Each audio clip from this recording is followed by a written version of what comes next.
Watch this.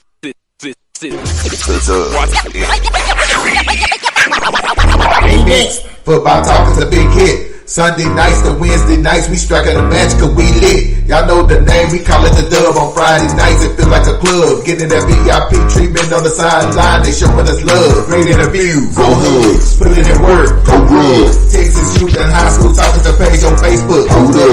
Coach trying to stand on the scene, giving advice, he do what he mean. Jay Mack and Swaggy Vic, rocking the gear, it's so clean.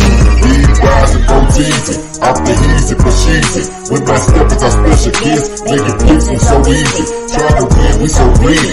All my fans are so needy, cause they need to hear them talk about that club. We do it for the dub. We do it for the dub. We do it for the dub. We do it for the dub. That DF dub. We do it for the dub. We do it for the dub. We do it for the dub. That DF dub. Welcome to the Dub, #1 high school podcast starring Pat Oteezy, Jeremy McGinnis, Whitfield Roderick, Coach Carr, and Ryan Riser. Well, all right. What's happening? What's going on? Welcome to the #1 talk show. Speak out. The Dub, baby. You heard it first. The Dub. Man, appreciate the #1 podcast and the DFW, the Dub, coming through. They always showing love.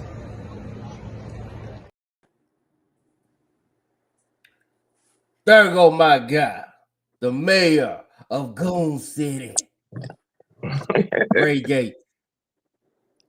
What's up, fellas? It's Sunday night, man. How you feeling? How you feeling, Coach Carr? Man, I feel good, man. How you feeling, J Mac? Hey, man, I'm a little tired, man, but you know they don't stop nothing. You know what I'm saying? We're gonna push it through, man. It's showtime. You know. Hey, man, Sunday at 7:30, man. I mean, 8 o'clock. Where else would you rather be, man? That's what I'm saying. Nah, ain't nothing better than talk to playoff football with the homies. I'm telling you. B Rise, what it do, man? Oh, no, just chilling, man. You know, caught up on some rest. And like you said, man, first week, round 1, man. And we got a lot to talk about. A lot of overreactions. Man, good week of football, fella. Yes, sir. And my man, once again, the Reverend, the good Reverend, I'm sorry. The good Reverend, Alonzo Tutson, who avoided the one and done dance. What it do, preacher? What it do? Oh man, greetings, J Mac. Still will be rise, man. All I can say is, oh man, to quote the great O'Shea Jackson, better known as Ice Cube, man, it was a good day. That's all I can say. It was a good day. Yes, sir. Yes, sir. Man, it was a great day. It was a great day. And great weekend. And actually for us, it started like Tuesday night, but you know, we do what we need to do. You know what I'm saying? We do what we need to do. I'm gonna start off, man. We're gonna start off on Thursday because we did go to was it Thursday we went to? When did we go see Arlington Bowie? That was Friday. That was Friday. Oh, Friday, my bad. Friday, right. Thursday I went and saw Sock, yeah. Turl, shame on y'all. We go talk about y'all. Y'all should be ashamed of yourself. But Friday, I want to start with Arlington Bowie though. Oh, Thursday I also watched the Hebron game. And Hebron looking good, fellas. I'm telling y'all, Hebron is looking good. And speaking of Hebron, they playing Arlington Bowie, which you know we all went out and saw Friday. So we're gonna play a little of this interview that my man B Rise made his interview debut. You know what I'm saying? Yeah. I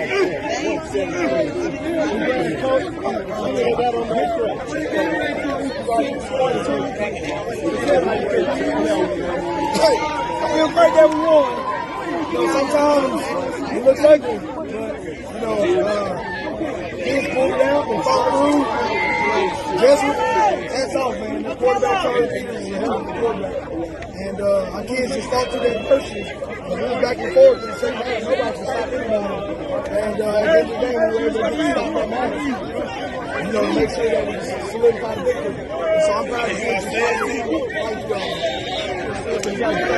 We were last week, so how you feel about that game in the second round? Shit. Hey, it's the playoffs.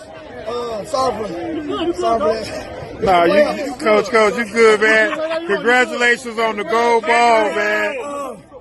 He was a really good ball player. I watched him a little bit last night. You know, one hell of a quarterback, and you know, we got our hands full. You know, I get to play against one of my friends, Terrence Orr and John Ty, so a friendly rivalry going into round 2. You know, I'm just happy for these kids and happy for this program. Thank you. Hey man, Look at that boy, Stephen A. Smith. Hey, the new Stephen A. B. Rise. Stephen A. Rise. Hey, I was a bad cameraman. My bad, B-Rise. I got to get your production better. Yeah, man. Cause all this Blame me for that, B-Rise. I spoiled your debut. But we're going to get you another one this weekend. I'm definitely blaming you. I'm definitely blaming you, interviewing, man. We having fun. I like watching you do it. But yeah, hey, I'm definitely blaming you though, Willow. Just FY. But tell me though, B-Rise, what did you think of the game though, man? Before we, since that's one of the games we was at, man. How did you feel about the Bowie Jessup game? Let me first Bowie, shout out to the OC. Bowie did a great job, you know, getting their athletes in open space. You know, we don't see that a lot. You know, we see it with Duncanville, DeSoto, but Bowie, they did a great job, you know, spreading their athletes out and giving them the ball.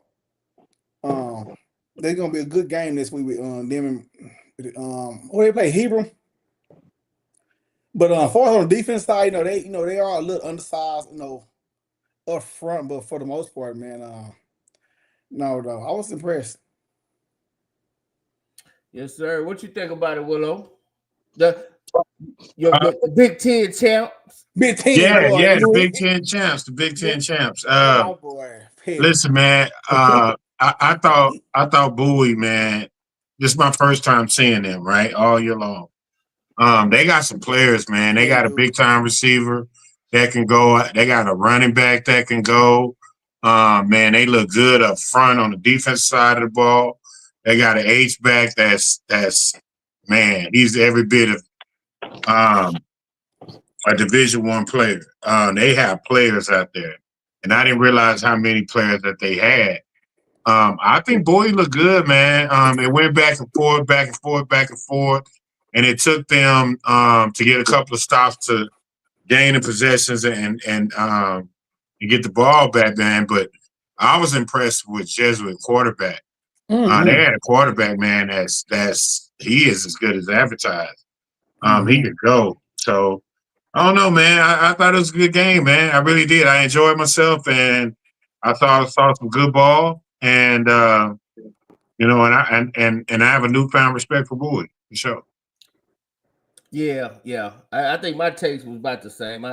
I do think, like you said, B-Rod, that Bowie offensive coordinator is pretty good. I mean, not pretty good. He's really good. I do think he does a great job taking advantage of what he has.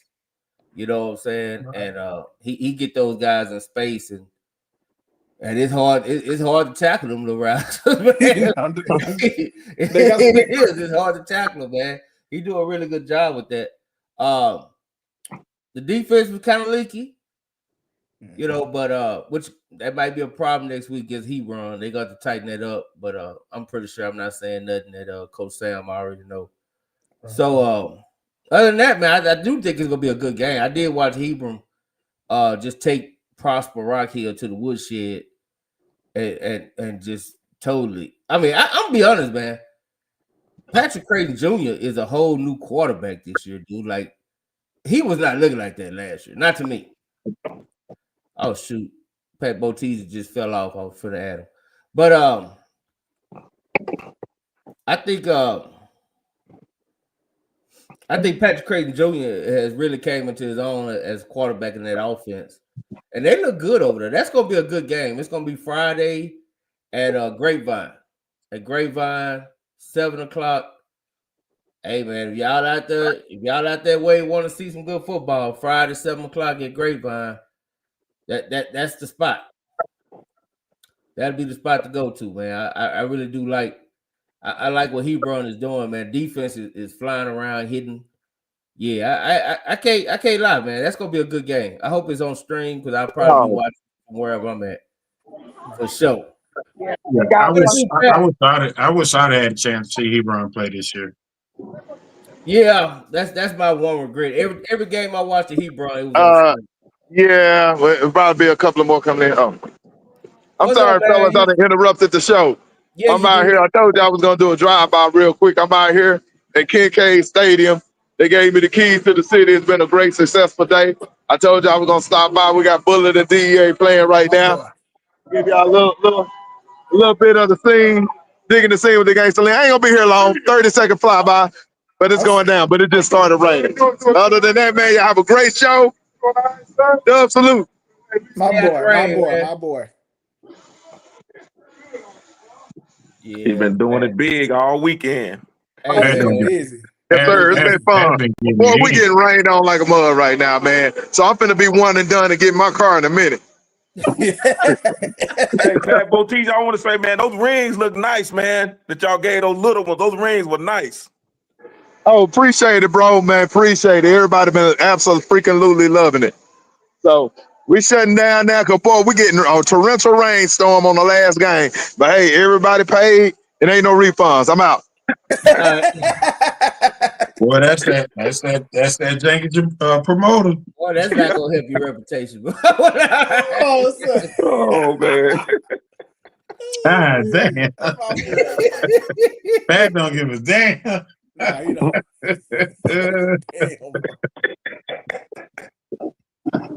Oh man.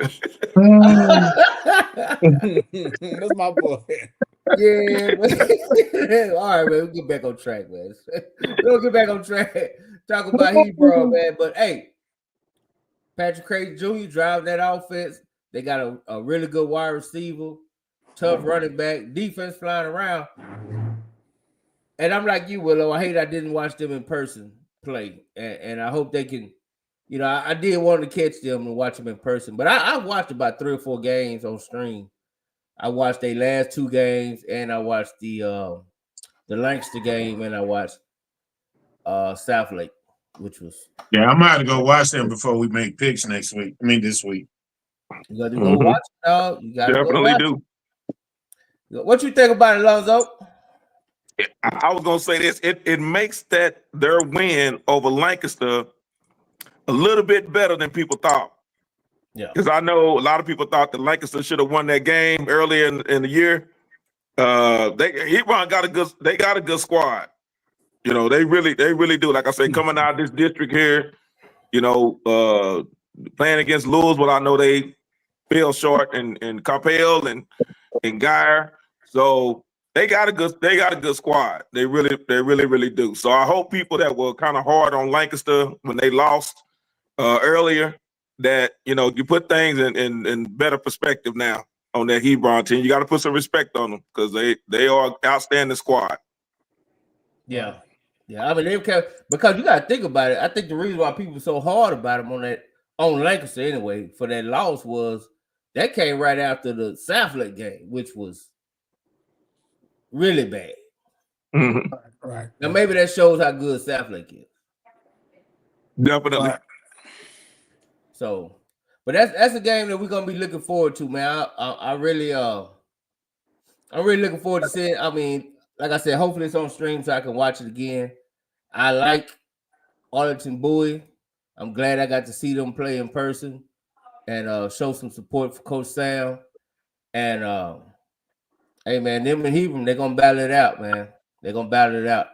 And I think a winner of that game, if I ain't mistaken, think they'll get the Capel. Lake High. No. We'll look at the bracket later. They get South Lake Carroll. You got to be South Lake, huh? Yeah, the winner of that game. Yeah, we'll get South Lake. Damn. Hey, listen. Thanksgiving weekend, man. Yeah. Nobody said it was gonna be easy, J Mac. Yeah.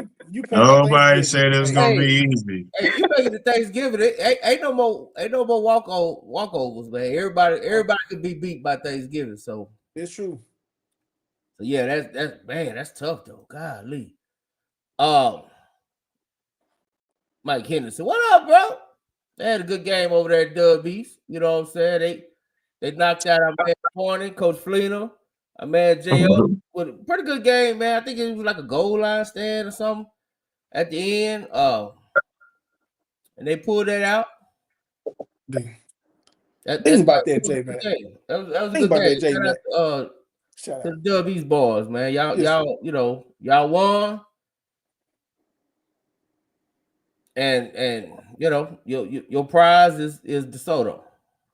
Congratulations. And not just that, J Mac. It's first round. They won on a goal line stand. Yeah. Double salute. God. Double salute, man. Goal line stand. Playoffs. Yeah. You don't get no better than that. That's what's up. I like that. Yeah, man. Speaking of which, man, where y'all want to go next? Y'all want to jump straight into North Crowd, or we want to check on some of the other games of note? Let's say that one. We can say that one. Hey, let's talk about the one and dones. Shout out to the one and done boys. I mean, all y'all need love. Now the official video for the one and done will come out Wednesday. I'm gonna let Pat bring that out. We shot a video at the game Saturday. So we're gonna let that video come out. I'm gonna let that video come out Wednesday. But for me personally, my one and done, man, we got to give y'all a nice little dance before we call you out. You know what I'm saying? And there we go. Give it to you. You gotta get a little one and done dance. It's all right. Hey man, shout out to all the one and done fellas, man. I mean, I ain't mad at you. You know, somebody gotta lose. It ain't everybody can advance. It's true. But, some people didn't make it. Some people whole district got it. And I think we definitely right. So we definitely got to talk about that, Willow. We got to talk about it. 848, man. It's a fair conversation to have. 848. I'm gonna let you start it off, man. What happened? Well, I mean, you got to look at the one team that went and actually put in a fighting chance, right? You had Kimball actually had the best opportunity to win it. Now everybody's talking about this fumble. I'm a bypass the fumble, and whether it was cheating or not, the bottom line is you missed the field goal, you missed the extra point, you lost by 2. So take care of your special teams. All that other stuff don't even matter, right? And you got to bring all 3 phases when you're talking about making that run. But the one thing that I will say about Kimball is 2 years in a row, they came up 6 points short, 2 points short. You're also talking about a Kimball team before Bam got there that was getting blew out by 70, 60 points faithfully in the first round. So the transition is coming. The change is coming. You know, they just got to get over that hump. And whatever that hump looks like is it could be a number of things. It could be your off-season training. It could be not touching the line when you're running gaskets. It could be jumping off sides. It could be not showing up in the weight room. It could be any number of those things that's going to be the difference between you making it into the second round and you sitting at home again. And I think somewhere along in the offseason, people talk about going to basketball. Half you cats need to go to the weight room. That's it. You know, you need to get in better shape. You know, you need to come out there looking like football players instead of dude that's been sitting on the couch the whole summer. So I think that's the difference now. When you talk about Carter's been digressing the last 2 years. You know, after they made that second round run and beating Sulphur Springs the last 2 years. But right now, Carter is went from second round to losing in the first round, And not only losing in the first round, getting humiliated in the first round. 42 points. So I think Carter issues goes further than just what you see on the field. Carter got some stuff they really need to fix. They need to get it fixed in the summer. They need to get it fixed right now. They guys don't hoop. You know what I mean? They need to go straight to the weight room. Straight to the weight room, straight to film session, straight to understanding fundamentals, executions, things they need to get done. I don't know a lot about them. I haven't watched them play this year. But when you get 42 put on you, there's a discipline problem, there's a conditioning problem, and then there's a whole slew of other things. I mean, Hutch, come on, man. 6-5 nothing in the second quarter. Like that's embarrassing. Right? Like that's not even I don't even know what that is. Like that's humiliating. For you to go to the playoffs in your first round and you getting 65 put on you, but when you playing the poor sisters of the South in the preseason, you're never getting better anyway. You know what I'm saying? So you're not even preparing for the playoffs. You're preparing to go one and done. And then when you look at who was the fourth one? Pinkston? Yeah. Listen, man, Pinkston, to me, Pinkston get a salute. Oh, they made the playoffs. Yeah, They haven't made it in a while, what, 6 years? Yeah. So for them, that's a win. Yeah. You know what I'm saying? So I think when you look at it, it goes back to a number of things. At what point does DISD stop being DISD? And that's the sad part. And saying this and having this conversation after sitting in the classroom and seeing things up close and personal, there has to be a fundamental change in the way we're approaching this game and the way we want our students to excel athletically. There has to be an alignment switch that has to start at the top between the administration and the athletic department. There has to be a common way of doing things that's going to allow you to be successful. Because if you're only going to be able to see your kids in athletics once, maybe 2 days out the week, you know what I mean? Don't expect to go beat a team that's seeing their kids every day. That ain't going to happen. So I think, with DISD, it just goes to show you that there has to be a systematic change. There has to be an alignment from the principal down and administration down, where you have to be able to speak a single voice from the bottom up and from the top down. And until that happens, you're going to continue to see programs fail in the first round, which is why you see what Willie Fred is doing at SOC. You see how SOC is now coming into a big school. But don't for a second don't think that athletics didn't have anything to do with that. It had everything to do with that. It sets the tempo. And now you're starting to see SOC, who's always perennial state championship team. You know what I'm saying? That's where I think the alignment is for DISD, not only in just 4A, but all over the place. So that's why we lose in the first round, if you want to know. That's it. Dang. I'm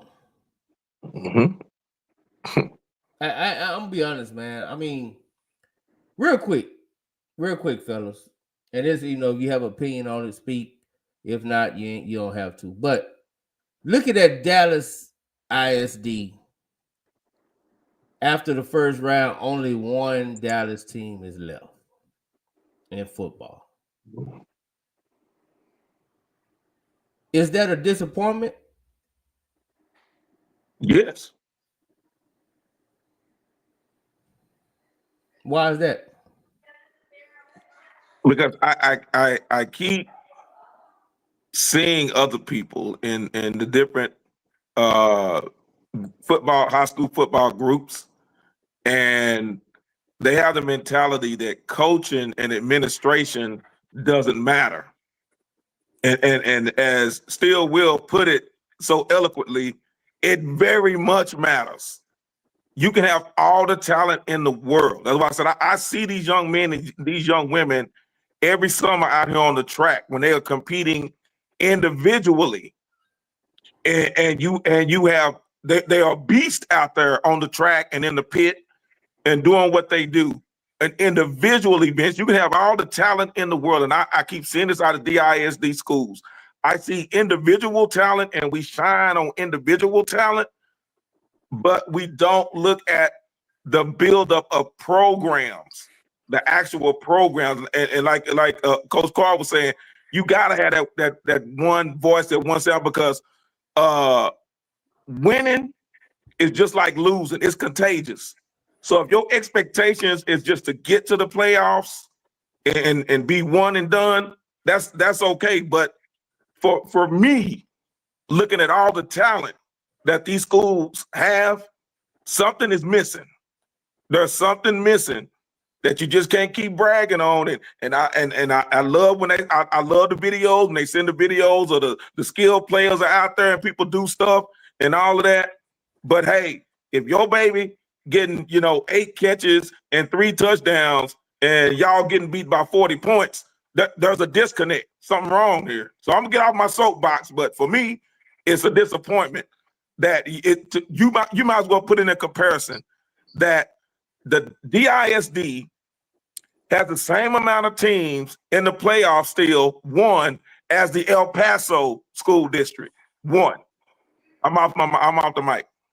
Well, I mean, I think too, though, man, because I was just reading Poole comment. No, it didn't take me to get on campus to see it. What I had to see once I get on campus is just the attitudes and the movement of the kids and the culture of the kids, the culture of the building. You know what I'm saying? Like to fix all that, if you want to fix all that, you got to start with your football program. Like, I'm not trying to be funny and I'm not trying to say anything, but your football program better start winning if you want your school to change. If you want better temperature in the school, if you want for the morale, I can guarantee you that if you got a school with a football program that's winning, you got less fights.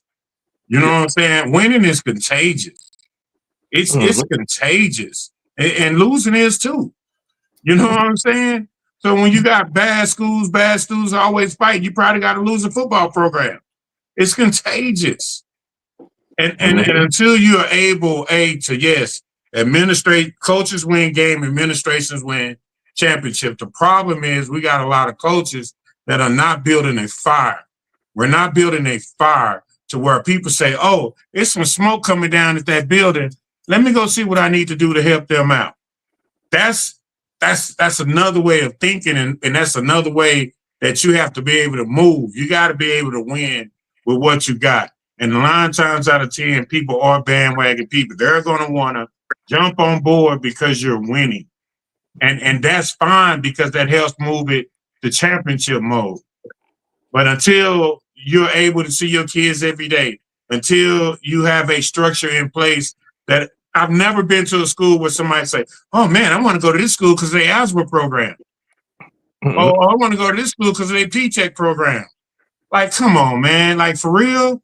You know what I'm saying? I've never heard nobody say that. And if they are saying it, they're going to Townview. They going to the tag school. You see what I'm saying? So what we really talking about? I've seen, you can't tell me I can walk into a high school program and I guarantee you probably got more athletic scholarships than you do academic scholarships. Right? And those athletic scholarships are going to places that your academic student can't even get into. Right. But we want to sit there and not support athletics. We don't want to sit there and put that energy behind them. Those are our biggest resources. They're the kids who, when they walk into the school, the other kids want to be like. But we moving so backwards, man. There's no reason we're never going to win, and because you don't want to do the things the right way. Yeah. No, I agree, man. I mean, hopefully everybody can get it. I ain't gonna spend too much time preaching on it. I see Swagger decide he wasn't show up after he said he wasn't for the 365th time. My boy. My boy. But I guess he probably wanted to just show his face and he didn't want to hear no slack about him not showing up because Carter lost. So what it do, Swag? The OCT is here. We'll just join. I'm just sit back and enjoy, y'all. I put my Call of Duty on pause for a little bit. Want to get on and just, like you just said, I don't run for no smoke. We lost 55-14 to a better team. They beat our ass point blank serious. Nothing we can do about it. Move on. Yeah. And that's what we're gonna do, Swag. I appreciate that, man. I like that. But real quick, man, just tell us real quick before we leave the District of Broome. What is it that Carter got to do to get back on that second round, trying to get the Thanksgiving pass? Honestly, man, I'm gonna be 100% frank about it. The last two teams we had that beat Sulphur Springs, they were a brotherhood. They was united. That team, they did things together. This team was a bunch of egos. A bunch of I want to be the man. Cam Patterson, as you saw for the last 2 years before this year, he single-handedly beat Sulphur Springs by himself for the last 2 years. He put the ball in his hands and he beat them. This year, it couldn't get done because he didn't have that. He didn't have those teammates he had for 2 years. Let's just be real about it. I think next year's Carter team, they're gonna be more of a brotherhood. The juniors and sophomores now, that's gonna be and juniors next year, they're gonna be more of a brotherhood than this year's team was. Like I said, this year's team just had a lot of egos, man. A lot. Like people don't know that behind the scenes goes on with this year's team. So next year's team, we looking real forward to what we got coming next year because just like the basketball team is a brotherhood. If you watch every basketball team at Carter, it's been a brotherhood from day one.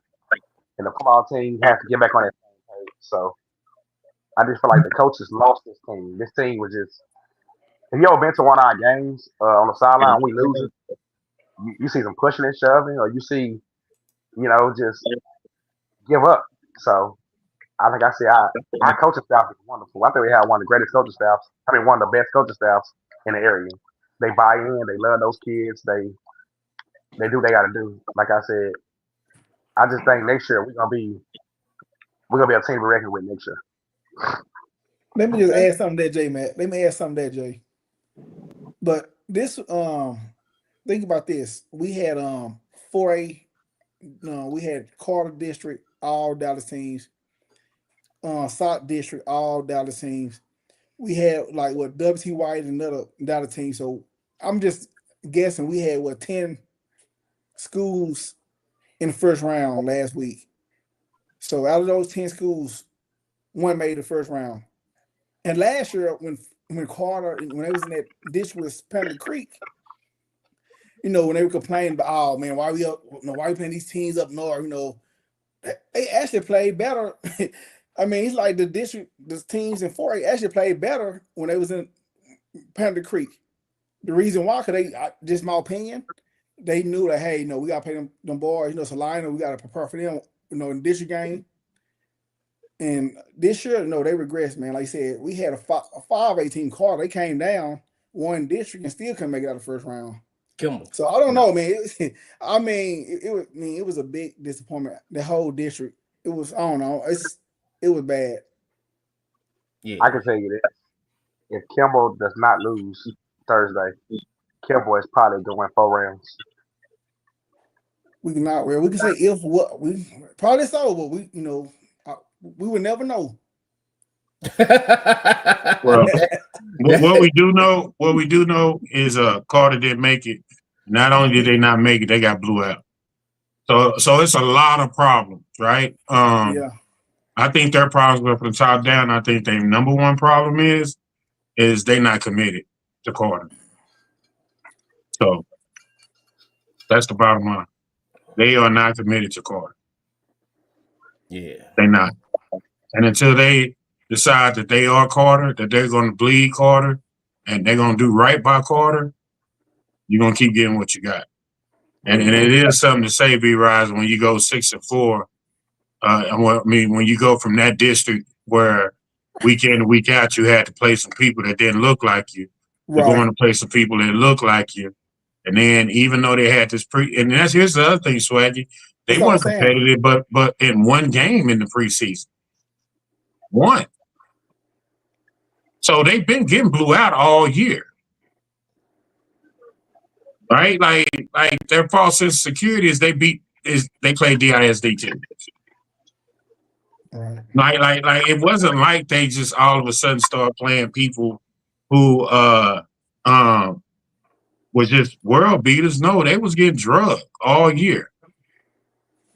And if it wasn't for DISD schedule, they might not have had a winning record. So I can think about that. Damn. Yeah. All I can say is this. At least we went down 50 at 11 in the first quarter. Like somebody else. Hey, listen, man. Listen, you can say whatever it is you want to say. You can say whatever it is you want to say. However you want to say it, whatever's going to make you want to say it better. This is what I do know. There is no way with that roster that you should have lost by 50. No way. No way with that roster should you have even lost 4 games. There is a reason why kids are leaving from there to go to DeSoto and getting offers. Like, we can say whatever it is you want to say. I'm not talking about a dude who grew up and idolizing Carter and watching Carter. I'm talking about a dude who put on that red uniform and it was the Carter boys and we wore red in the playoffs. We wasn't no MOB. They worried more about MOB than WIN. Mm-hmm. You already separating yourself. We Carter, man. We the Cowboys. We don't get out there and do all that other stuff. We wear red in the playoffs, and we're physical, and we're dominating, and we're doing things the right way. Outside of what I'm seeing is a team that has different identities, that's separating themselves from the community, that's separating themselves from the roots, and a team that is not 100% loyal to David W. Carter High School. That's what I see. I'm not talking from a fan. I'm talking about a person that lived it. So the communication that you have and whatever it is you think, like, I'm not trying to be funny because I'm really trying to keep my composure because I'm really emotional when it comes to Carter, and to see them at the state that they're in, the things that you say is a reflection of how they work. So I don't agree with a lot of stuff you say when it comes to Carter, and they show everything that you say, which is why, in my mind, they're never going to win. Y'all don't understand what it takes to be a winner. Y'all don't understand what it takes to be true in front of that community. Y'all don't understand the sacrifices y'all have to make. Y'all don't understand what Carter means on that jersey. You don't understand what CC means. That's a lifestyle. That ain't something you do. Whenever it's football season, Carter is who you are. Y'all out here disrespecting that. Sad, man. I don't want to get on CC too hard. Though. I don't. They've been doing good the last few years. They just had a step back. So we'll look at it like that, and we'll move on. Cause like I do agree with Swagger with, hey, it wasn't 65. Whatever Swagger said. We're gonna go on, man. Let's talk about some good news real quick. Adam. Because some people didn't even think Adam was gonna make the playoffs. So, and somebody said they were gonna be one and done. He's been hiding. Someone said they were going to be one and done. Someone said that Argyle district was tougher than the other district. And I told them the district with Lovejoy Anna and Walnut Grove was going to take 3 out of those 4 games, just like they did. And I know some in the chat don't. I get it. They don't like Anna, and I'm not going to go there. But like I said, to me, if you all didn't watch that video with Ronald Bell and his family, please go and watch that. When I tell you, I'm gonna tell you this as a grown man, and I've been on this planet more than half a century. Man, I cried like a baby. Man, I didn't know that about that young man, but he is our youngest daughter's favorite player. You watch that video with Ronald Bell, and I'm telling you, it'll touch the core of your heart. But I'm proud of them young men, and you know, Lisa Stanfield still trying to find her baby. Diggs, you in the audience? Is Diggs out there somewhere? Yeah, he was like, oh, that Argyle, and yeah. And I'm so glad that Ashton Ansley never gonna give you up. Ansley checked you. Oh man, that's all I'm gonna say. Between that and then, hey, Sunshine and Hatchie. So I'm gonna get off of Anna because I know people don't like, artists don't really like talking like Anna like that. I'm just proud of those young men and how they come together. And that's the difference on what Still Will was saying. When you play as a unit, when you come together as a family, and there are no egos. Because you think about, there are literally 7 to 8 receivers that could go to most of these teams around here and be the number one. But they don't care about getting the ball. You watch Ace Traylor. He's gonna get a D1 scholarship just off his blocking alone.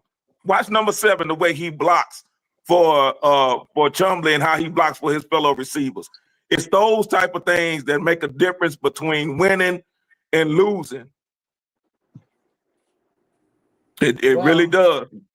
I just want to highlight, man. I want to get the others' opinions about Anna real quick before we move on. But I do want to highlight this box score because this was a thorough domination from Anna, and they need to get their props for it.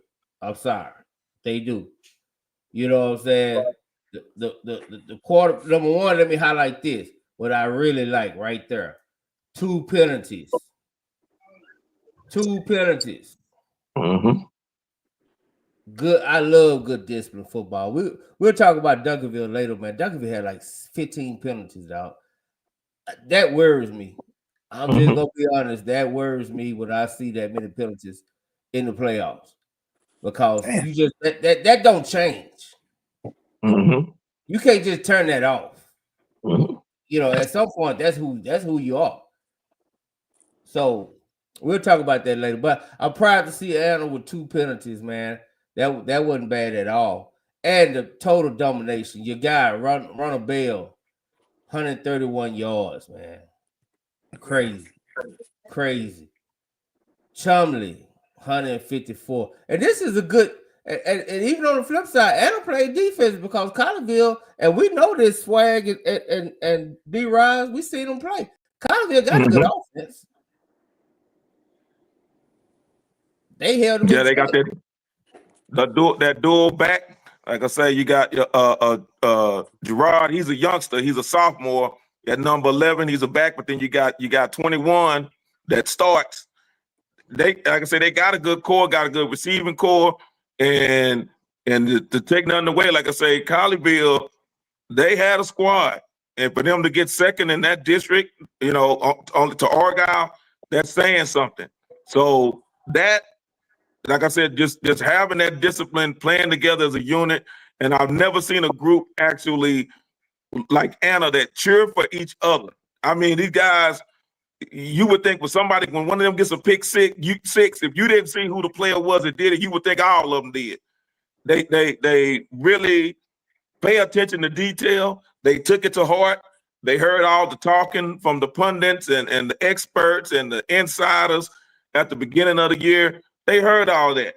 They heard all that when they were 1-3, and they circled the wagons. They shut all the noise out, and they went to work because they knew the offense could carry them, but the defense needed to step up, and they did. You have a lot of youngsters, and the scary part is a lot of those young men on defense are coming back next year because they sophomores and juniors. Yeah, it's impressive. Anybody else got thoughts on Anna, man? What do you think about it, B-Rise? I know one thing. Y'all need to change my pick. Matt, I picked on the win. I know that. Yeah, that's what I thought, B-Rise. That's why I put in there. I know B-Rise picked. I know he picked Anna. But one thing about Anna, though, we are still ignoring the fact, man. These are the defending state champs. Where this 4A, 5, these are defending state champs. And in their mind, they are still the defending state champs. They just in a higher classification. And if I'm Allen, hey, my mindset is, hey, we're the state champs, and we gotta say, till someone beat us, we still the champs. Whether it's 5A or 4A. They got the heart of it, right? If y'all too, hey, they defending champ. They pay. When they haven't lost a playoff game, what, 2 years? Yeah. I'm just saying, hey. Gotta give it up, man. Gotta give it up. Anybody else got something on Anna, on impressive Anna before we can move on? Man, shoot, Anna did what they supposed to do. Yeah, it did. You know, I think Anna benefited from playing in that district, though. Yeah. Mm-hmm. Yeah. Yeah, it was a hard district, man. No doubt about it. It was hard. Yeah. And I know we haven't gone up to that classification. Well, we're gonna get on that classification, and we're gonna talk about that team. And I know I said it Sunday, but upon further review, about before Wednesday's show, I had changed my pick to Capel. I know we're gonna talk about that a little bit, but Coach Carr. Yes, sir. I know you're a busy man between what you're doing, between coaching and you know, and you got your uniform. Don't forget about me, my uniform, man. Coming. But I got time now, baby. Look, I ain't got no game. Yeah, but I want you to see just from a professional lineman perspective, man. That Anna offensive line, I'm telling you, and that center, and it makes a big difference when we get to talk about that Louisville game. That Dylan Jeffers, we call him the anchor. That Anna center, when I tell you that 99% of his snaps, when Zion is in the shotgun, are getting where they need to be, and that makes the difference when you hiking the ball. And if the ball is all low, it's too low, too high. It makes a big difference in the rhythm, the fluidity of your offense. So if you can, Coach Carr, just look at that offensive line and what they do, man, and what they are doing. And some of these young men are not getting these offers that they should be. They're not getting looked at. But just check out how many times Zion does not touch the ground. He does not get sacked. So that's saying something about the line. And that's all those yards that Chumley got, he's not touched until he gets to the second level.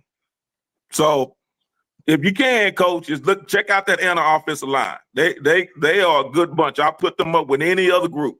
I'm definitely gonna check them out, for real. Yes, sir. Yes, sir. So hey, man, do we want to keep You right, Matt. A good snap means a lot. You just ask Kimball. True statement. That's true. These people want to realize. Hey, man, before we look at these matchups, I'm gonna play your interview you had, Willow, at the North Crowley game, and then I want you to break down the North Crowley, Byron Nelson. That's cool. The Dub, we got one of our favorite Dub members. She's a member. Yes, she is. We made her a fan before the month. She's a member. But E, tell me what you thought about this game, and then you got a message for the fans.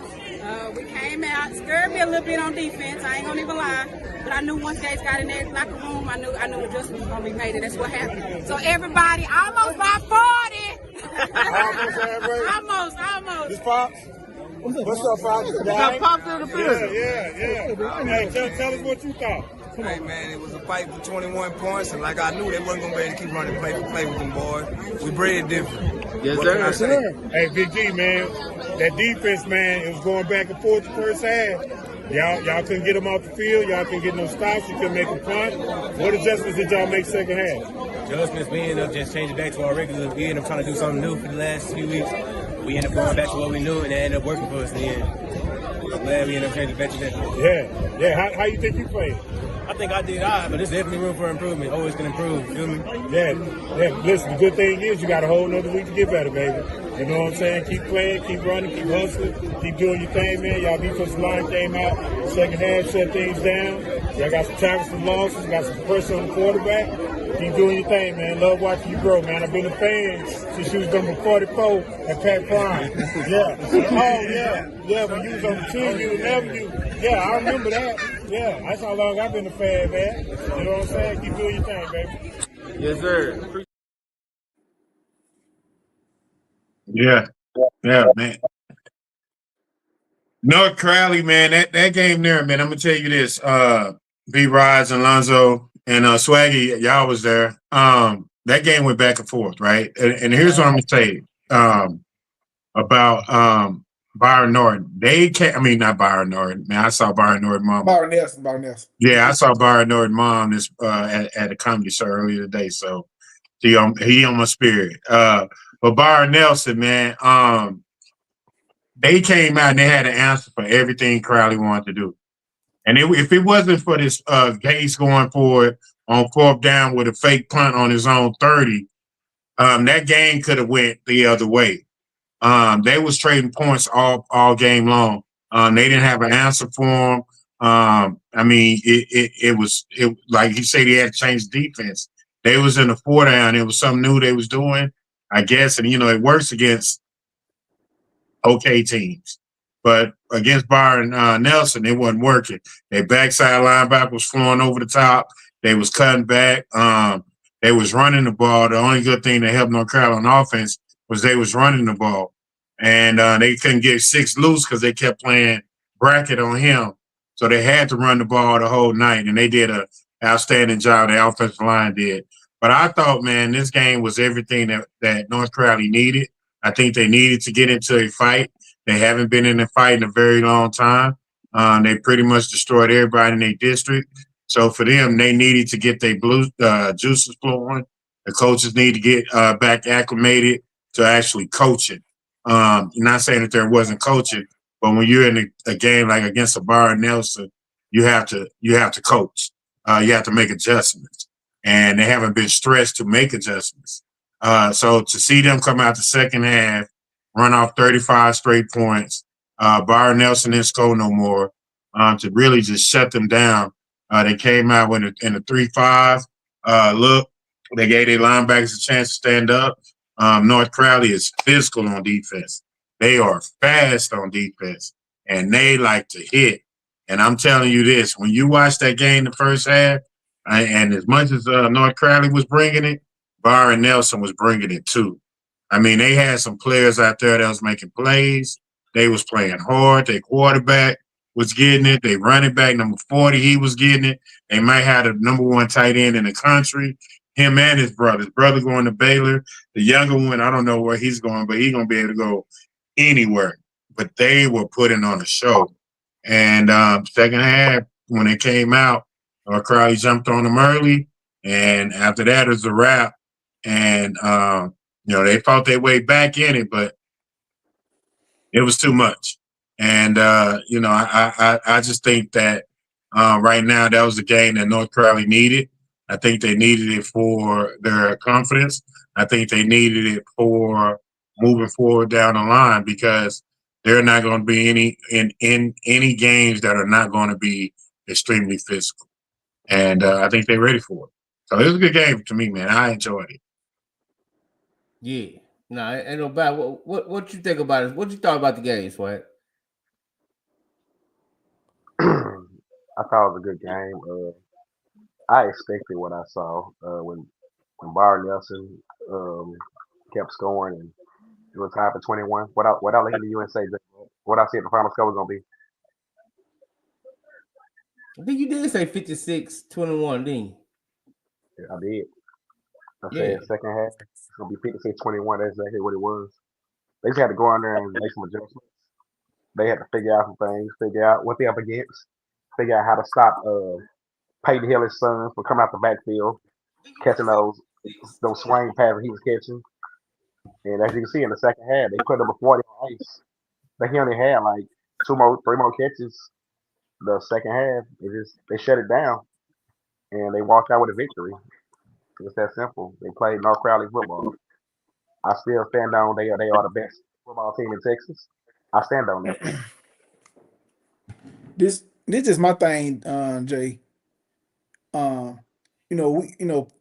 We as fans, we always point at the negatives, but we always overlook the positive of a team. Like I said, it was 21-21 and a half. They were going back and forth game. And mind you, that Byron Nelson team, size for size, man, it wasn't no size different. Those kids, They was huge.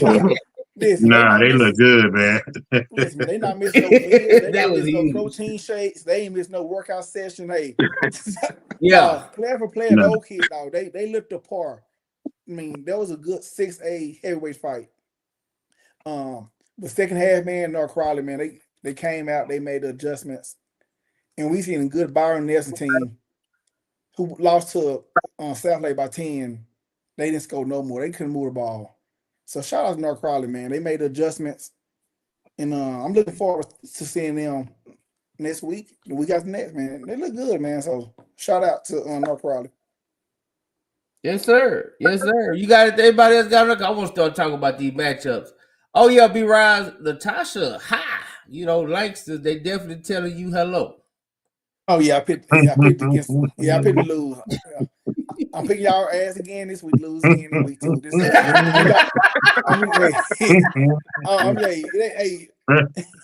Hello. Is it me you're looking for? He said, I'm gonna pick against y'all ass again. I'm picking. Hey, no hard. Hey. Wait. You gotta take that with me, right? Shout out to man. They won, man. They messed up one of my picks, man. It's all good though. Let's start right there, man. Let's fast forward to what we're looking forward to this weekend, man. Longview and Lancaster. Friday night at Lobo East, Kincaid Stadium. Man. 7:00. It is the revenge tour. Is Longview gonna get their lick back? I ought to play the Swaggy video from last year. or is Swaggy gonna be hollering, we beat them ninjas? You ain't gotta give a prediction, even though B-Rise already let you know where he going with it.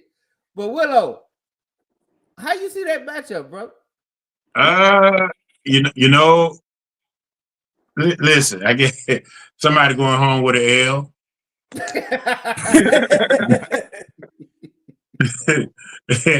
And some of them, and they both going without a choice. One of the males gonna be forced upon them. Man, listen. Here's what I'm gonna say about this game. To me, these are two totally different teams. They're in two totally different places. I think everything that Lancaster had to endure this year, they've been in almost every game they played in, and they played against the three best teams in the state of Texas. And I think for them, they're more than battle tested for this. I think they know each other better than anybody. I don't know. To me, 6A and 5A doesn't matter at this point. They know each other. They've been playing against each other. And I think Longview, this game means a little bit more to them because they came into last year's game thinking that they should have won that game without their best player, but now they had their best player. And they locked and loaded. And I am excited to see Coach Paul. He's always the master of your back against the wall. So you need a motivation speak for that one night. That's your man's. I know he's gonna bring it. And I look forward to it, man. It's gonna be a great game. Yeah. How you see that game, B-Rise? I mean, I guess you could tell us a little bit about it. You already told us who you picking. But before that game is concerned, I think Lobo, they're gonna take this game a little more personal than they usually take games. It's gonna be a back and forth game. You know, in all seriousness, it's gonna be a back and forth game. This game gonna come down. Who had the ball last? So You think okay. I mean, but hey, it's gonna be. But I think Longview gonna pull it out at the end because I just think this game a little bit more personal for them. Lonzo, how do you see that Lancaster Longview game?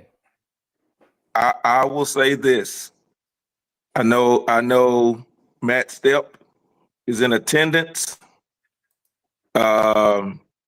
He may be reporting some breaking news Monday afternoon. So I have to reserve my pick until after that news breaks Monday afternoon. Something transpired at the Longview game, and something may go down. So somebody got kicked out. There was an altercation that began in the stands, and some players got involved. Oh, so I would reserve my pick. Yeah.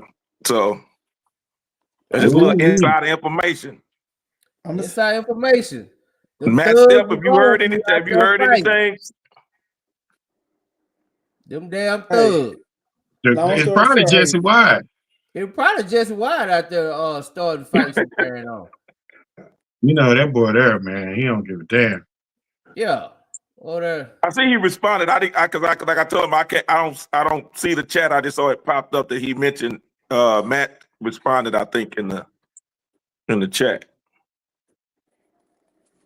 Now, was it backup players or is it players because if it ain't Booby, I don't think it right. If it ain't Bootsy and a couple of old linemen, we good. But yeah, I'm like Dennis Singleton, man. Singleton is over in the chat too, boy. He is hilarious today. But he right. I will say this, he right. You know, it pays to live right. Pastor Paul, you know, he probably called up to God and said, "Hey, we need a favor, God. We need a favor." God said, "Well, let me go on over there and start some." So you ain't gonna put that on. You ain't gonna, his guy when he started some trouble. Sorry, bro. That don't sound like my guy.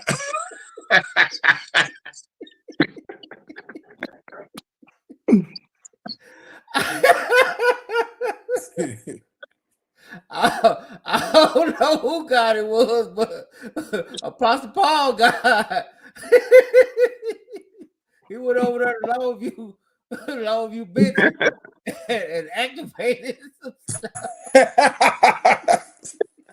Say, man. Swaggy, oh, you gonna be hollering we beat them ninjas? I'm gonna be a North Crowley and no different Grammy. But I'm gonna take some on my phone tonight and erase some videos out of my phone and save some video space for just in case part 2. Hey, Swag, are you gonna be at that game? Nah, I'll be in North Crowley and Odessa. You gotta be at that game. That game ain't gonna be the same without you. Because you know, me and Lancaster, we don't. Oh, they don't like you no more? Yeah, we got a little stain, so you know, Longview, so you know, I'm just gonna stay clear of that. So you be on the field, you safe. You be on the sideline. You can go sit up under the scoreboard. But now on seriously level, like B. Rod said, man, this Longview team, they have get back on their mind. They have revenge. They feel like Lancaster snatched they championship from them last year, because they don't lose that game, they probably make that run. So for Lancaster though, they just gotta play off, like they gotta play just football, man. Yeah, they just beat Killeen, Parker Heights 40-35, but it was one of those games they had to scratch and win in the end. Like, from what I saw, they was dominating in the beginning. So they got to go out there and just play for a whole 4 quarters because against a team like Longview, you can't go into the 4th quarter like that. So it's gonna be a good game. I don't have no favorite. I don't have no winner. I really don't give a damn who win the game, honestly. I just want to see teams go out there and play. Kids have fun. Okay. But would you prefer to see Jesse lose or win? Honestly, man, I'll to answer that question. I don't care. Oh, that's big. That's big. Okay. That's grown man. I like it. I'm on the bigger and better things from that. So I don't care if he win. I don't care if he lose. I don't give a damn if he be a draw. Like I said, at the end of the day, I want to see one group of seniors go on to the next level, and I want to see one group of seniors understand they had a hell of a career. That's simple. Okay. We got a nice guy swag in the building tonight. Aaron Valencia. Don't come in here bringing no West Texas stats. Yeah, they don't mean talk nothing. about Odessa with it. I don't give a dang that boy ran for 8,600 yards. He gonna take a 5-hour drive with an ice pack when he leaves. Hey, Aaron, Bobby Miles did the same thing. That's all I'm saying, Aaron Valencia. Him and his 26 yards gonna come down to Goon City, and he gonna lead back with 26.50 and an ice pack. That's all I'm saying. Cause we don't play that at Goon City. We don't play that. We don't play that at Goon City. Y'all see the shorts. Y'all see the shorts. What the shorts say? Goon City, baby. We don't play that over here. We don't play that over here. That's all I'm saying. You know, Ron's gonna put. Hey, but speaking of, Ron, didn't one of those El Paso team, El Paso St. Francis of the school from the Braille that were 10-0, didn't they lose? Hey man, Aaron Valencia, he respects West Texas. He from West Texas. Yep. He gotta believe in West Texas. I ain't gonna lie. I'll pick a San Antonio team before I pick a West Texas team. Yeah, me too. I'm just being honest. I'm just gonna be honest with you. You know. Hey, y'all can't hear me, J-Man. Yeah, they said you was sounding kind of low. I'm just in my Bill Belichick voice. That's all. Hey man, real quick, man. We went over Lancaster and what y'all think about this Wild East and DeSoto, man? Is there anything to talk about? Just yes or no from each one of y'all. No. Man, DeSoto whole team gonna play. They freshmen gonna play. They JV. The JV B team gonna play. We're gonna see Legend Hal. Oh yeah, Legend Hal. Legend Hal. Gonna be on the sideline with it. This is how Daly gonna be on the sideline in the 3rd quarter. But know what, Jay? I am hearing that Bridgeton team from last year. I heard they are better though. So that'll be DeSoto 3rd round game. But we'll see how they go though. Noble. See, Coach King, I actually thought, I thought you was a football guy. Now you gonna come in here and say ain't no defense being played with North Crowley absolutely shut down Byron Nelson second half. Mm-hmm. 0. Oh, we don't want to talk about that though. Okay. No. But don't worry about it. Yeah, and if you watch the game, they made Coach Steele Will talked about it. They made adjustments. Yeah. Like I said, they were trying to do four down, and they changed it to that 3-5. They went back to what they know. As my grandmother say, go with the stink you know. They went in there and they changed, like I say, to when you on pace to really go into overtime based upon the first half, because they battling back and forth. So you looking at it should have been 42-42 game going into overtime. But to not get a point in the whole second half, that's adjustments. That's coaching. That's pulling up defense. So defense was definitely played. It was a tale of two halves. Yeah. I mean, they shut it down basically. Right. To be honest, you know what I'm saying. We just gonna be honest about it. But I want to look at the rest of D2. I'm gonna pull it up, man. I'm gonna show everybody. That way everybody can see it. Shout out to Dave Campbell. My man Matt Stepp did all this, man. He be on it, dog. He be having this stuff like Saturday night, Sunday morning. I was like, God dang. Matt don't get no sleep running around here. He don't, especially around this time. Golly. But shout out to my man Matt. There he is right there. Dave Shout out, Campbell. Matt. Oh, it's round 2 game. Yeah, what y'all think about this Crowley Midland game? Is Crowley, because that's a late game too. That's at 6 o'clock on a Saturday in Abilene. And why are they playing so late? I can see it, even if it was round 1. This round 2. I think it's a double header. Yeah, I'm trying to remember. Was it? Yeah, because there is another team that's playing before that. But I mean, you don't have to do it at 6. You have to kick off at noon and another one at 3 o'clock or 4 o'clock, but not 6. Hey man,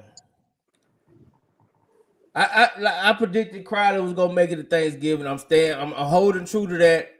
Look like they will play the one out of this Denton guy, Richardson Pierce. Hell, I ain't gonna lie. Depending on who win that game, shit, I can see my boys going 4 rounds. Right, you know what I'm saying? Mm-hmm. Yeah, I don't see that. I know they won. They beat McKinney, but I had been saying that Geyer is not the Geyer of old. Geyer is definitely beatable this year. So I do. I see Crowley. If they get past this Midland game, yeah, they'll be playing in December. I can see it. What you think, B-Ryan? Yeah, man. Yeah, I'm looking at it now. But you know what? Man? I would favor Crowley, man, against that Midland team. But at the same time, though, man. But Geyer's still Geyer, though. But they're not the same. But yeah, man. Hey, Crowley got a good chance, man. They're playing in December, the first week, against who they'll play? What, South Lake? No, they'll play this one. Denton Geyer, that one. Yeah, if they get past Denton Geyer, Richardson Pierce, yeah, they'll have to play South Lake then. Yep. That's a great season for Crowley. That's a great season. Right. Hey, you know my motto. If you make it to Thanksgiving, it's a great season. I see it too. I see Crowley. I see it. Thanksgiving. I see it. Willow, you busy? What you doing? You got on mute? Eat some chicken. Where you over there eating chicken? Eating popcorn, sucker. No, this is what I see. The fact that I'm just so happy for Coach Lynn, right? You're talking about a program he took over 2 years ago that didn't win the game, and now a year later they lost their first playoff game, and now this year they're in the second round. Him and his staff is doing an amazing job over there. So big ups to him. I think they have a good chance to win this game. And if they do, I think now we're just going along for the ride, right? That's our new Cinderella team in the playoffs, right? It has to be. But I think if you look at Denton Geyer, Denton Geyer is still a program that's been there. They've always been there. We could say they may not be as good as they used to be, but even being not as good as they used to be, they're still better than 90% of the teams out there, right? So I think when you look at them and the opportunity that they have going against Richardson Pierce, when was the last time we talked about a Richardson Pierce team in the second round? So I think for them, I think it's going to be a good matchup for them, but I think they're going to win this one easy. Ironically, it was when Richardson Pierce. No, that was JJ. Yeah, when Richardson Pierce beat Coach Lynn at Cedar Hill. Yeah, so I think it's going to be a good opportunity for Denton Geyer to move on with that one. I don't see anybody beating South Lake until they play DeSoto. Yeah. So what we think about Hebron and Bowie? Oh, we already talked about that. Yeah, but I'm gonna say this though, J Matt. That's the one game I really want to see on a Friday night. But I'm so intrigued for this Longview Lancaster game. But that would be the game that I would go to. Because it's Hebron, and what coach has been able to do has been simply amazing, right? They've been playing good ball this year. They've been up and down, but they've gotten hot here lately. They're playing good ball. Their quarterback is a person to watch. So I'm excited about that. But then, most importantly, man, when I saw Sam Houston, I was like, Bowie, I was like, man, like watching them in person, coach, is different. Seeing them being able to move, see their positions, their players. The only thing that scares me about that is depth. But that's gonna be a good game, man. I'm excited for them. Yeah, I am too. And once again, man, I'm gonna do a shameless plug for Texas Live, because they've been carrying them Hebron games. So hopefully they'll have that Hebron Bowie game, because I definitely that's why I watched all 4 of their games this year on Texas Live. So shout out to Texas Live, man. They've been having some good ones. There ain't been too many issues either. I'm saying, and great quality with the video and the audio, and they don't sound like they're in a green bean can with that other one that want to overcharge folk for their streaming services. They want to charge $49.99 for 1 month. Yeah. So now, okay, Matt Steph said Crowley wanted to play at 6. Wow. Why they want to play so late out there? Oh, well, that's a coaching decision. That's who like playing? My grandma said, not my package. I'm not gonna open it. Who playing first? You have to ask Matt. Matt, if you know who playing first on that doubleheader, drop it. Well, here's another thing too, coach. Is they playing Midland, right?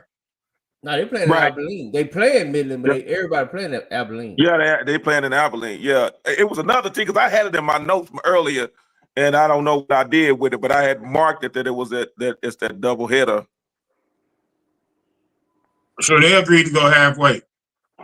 Yeah. They did what Odessa did want to do. Odessa wanted to do a home and home flip. So, it is what it is. Hey man, let's look at this 6A D1. This 6A D1, man. We're gonna take a look at the games. I see some good games, man. It's going down in D1. Again, we give a shout out to the homie Mac and Dave Campbell for providing this, for helping us out with the games. You know what I'm saying? These are the games that was played. A lot of people thought Louisville was gonna beat Allen. I tried to tell y'all gonna listen to me one day. Don't worry about it though. Shout out to Coach Holloway. Willow, Coach Holloway going to the second round. Hey, big up to Coach Holloway. DISD in the house. Yes, sir. Skyline's on. On, man. Shoot. I ain't mad at Coach Holloway. Now, his reward for getting out the first round is Allen. We can start right there. He got out though, Coach. He got out. He got in. This is his first year in, right, as a head coach. His first year, second year at the school. Yeah, so he got in 1 year, and the second year, and look, his first year in, he made it to the second round. So we loving it. Yeah. Now I do like that Trinity Midland game because I was at that game last year, and nobody could stop a nosebleed. They were just running up and down the field. Whoever could play defense gonna win that game. I can tell you that. That Midland Legacy Euless Trinity game. That's definitely how that's gonna go. Now, yeah, but Trinity winning that one. Yeah. I think Trinity playing better defense this year. I mean, it ain't a whole lot better, but it's enough. We already talked about this is Region 1 too, fellas. Odessa, yeah, they get to travel 5 hours. But at least they get to come to a nice facilities and it's beautiful facilities and you'll be able to eat some good concessions and go home. And they feed you. You have a nice DJ. Nice DJ. Yeah. They're gonna treat you real nice out there at Crowley ISD, man. I will say that. They're gonna treat you nice, but they're gonna rough you up when you get on that field. And they feed Man, you. Antonio Wilder, who a lot of people, man. You know what? It's funny. You know, I'm gonna say this, man. I'm gonna say this. But one thing I know is when I big up teams and I give a lot of teams props and I support coaches, people love to let me know when they about to lose. They love to let me know. My phone was blowing up by halftime. That Compel Prosper game. Yeah. Mm-hmm. And I Yeah. only got one text when the game was over. Only got one text. What'd you expect? Man. You didn't think you were gonna get that same energy, did you? No. I knew I was. No, sir. No, sir. No, sir. But the Compel Cowboys are still playing. They got Richard Lake Highlands, which is a tricky game, man. I'm gonna tell you, man. I just don't believe in sleeping on Lake Highlands. They're a tough team. Look, that was my team at the beginning of the year. They still are. They still there, but this is gonna be their last week. Yeah, because they get basically they get North Crowley week 3, which is that's Thanksgiving weekend. So I ain't mad about that. Lake Highland gave me my last loss my senior year in the playoffs. You did. Not bad. Not bad. Hey man, Region 2, man, Rockwall. I know what I was impressed with Rockwall defense on Saxon because Saxon can score points. I was impressed. I was impressed. That game shocked me because I thought that they were going to pull it out, but Rockwall has looked nice after losing their D1 starting quarterback early in the season. So their number 2 has come in and actually played like a number 1. So that's they shocked me because I thought their season was pretty much done when their QB went out. Yeah. So they have really, like I say, they have really they've come along. That's my surprise team right there as far as playing as well as they have with Rockwall. Yeah. Well, their reward is they get Duncanville. Yeah. I think that'll be over in the second quarter.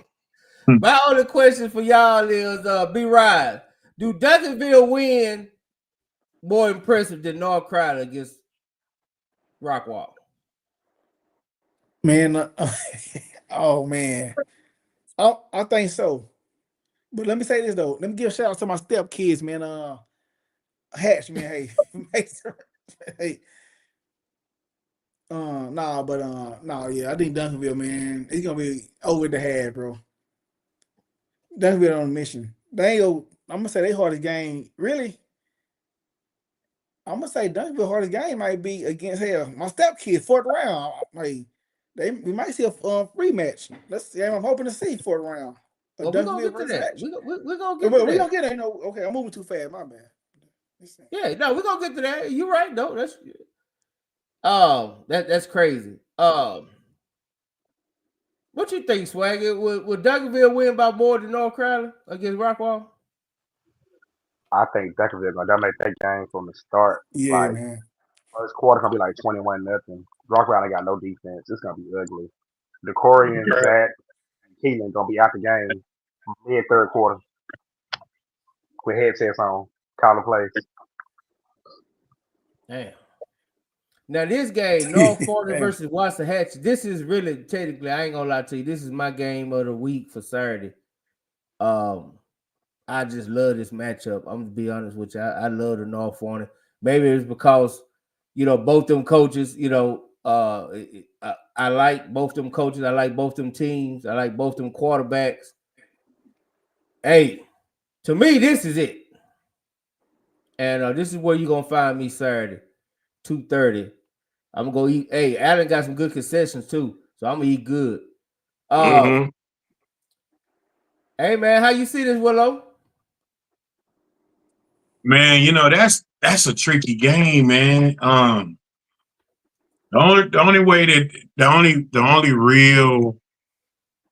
Well, listen. Let's be honest. They're going back to Allen, and that saved a second home. So Here's that's a home game for him. But on a more serious note, when you got Legend Bay, you got a chance. Mm-hmm. You got a chance. But I think Allen is playing some of the best football anybody in the state too. So they're one of those teams that that's clicking.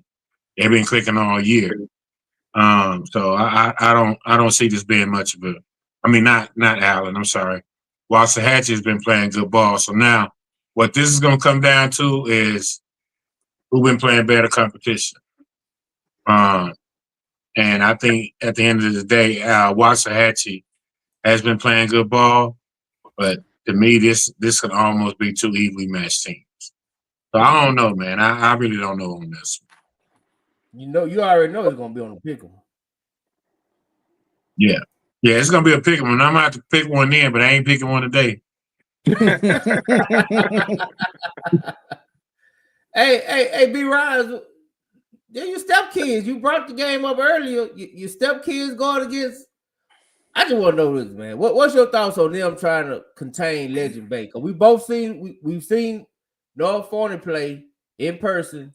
We've seen Waxahachie play in person. The last time we saw Waxahachie play, they had problems with a quarterback, right? Yeah, man. But I'm gonna say this though, Legend Bay, like I said, he is must see TV. Like I said, must see TV. But at the end of the day, I'm not saying but Hatch do got one of the best D line. I'm not saying they the best. When we first seen, I agree with you, J man. They were the best D line that we've seen, and they still are. A top. They still got a top D line in the area, man. So believe me, are they gonna stop them? No. Can they contain them? Can they contain them enough to win? I think so. Okay, how you see that, Alonzo? Oh man, I'm like the rest. I love Coach Tolley. One, because he shut Diggum Smack up, and then you know how I feel about Coach Staples, man. And so it's two gurus going against each other, and shout out to Miss Frankie. And I'll tell you, 6 degrees of separation. Miss Frankie was Legend's elementary school teacher, and she is now our youngest daughter's teacher. So shout out to Miss Frankie. I Waxahachie, because I playing in the District of Doom and seeing that Duncanville quarterback, and that's the closest I can compare to Legend. So Waxahachie has seen that style of quarterback. Really, to me, it's gonna come down to, is Sunshine gonna be able to respond to that North Forney defense? That's what it's really gonna come down to. Because I know a couple of games he got shook a little bit. I believe it was that Skyline game. I don't know what was going on, but that defense shook him. So I think, oh man, I don't want to give away game plan, especially on here, because there's more people. I realize there's more coaches watching the Dub than they want to admit. They coming over here under aliases, so I don't want to give away too much. But it's really going to come down to how Sunshine is going to play. And I think it's going to be a slugfest going into the last 4 minutes of the fourth quarter. We're going to see what they're going to do. So I right now, I'm like everyone else. I'm just not ready to make a pick, because two of my favorite coaches going head to head. Man, that's going to be one for the ages. I really think that this second round is going to be one that we could have seen in the later rounds. Honestly. Yeah. Swagger, can Waxahachie D-line get to Legend Bay and affect this game? I think they can. I think the biggest thing, I think they're going to come down to one thing. It's going to come down to who make that key mistake between Waxahachie's quarterback, Jerry Meyer, and Forney's quarterback, Legend Bay. Whoever make that mistake is going to derail their team season. It's going to be an outstanding game between two quarterbacks. I'm looking forward to it. Legend Bay is they call him Mike Vick 2.0 over there in North Point. If you ain't seen this kid play, he definitely has Mike Vick intangibles. I mean, on the flip side, Jerry Myers, who I call Sunshine, is dynamic. That kid can go. So it's gonna be a hell of a game between both. I get my pick Wednesday night, but man, just don't sleep on this game. This game could be one of the. This game could still state's best game this week.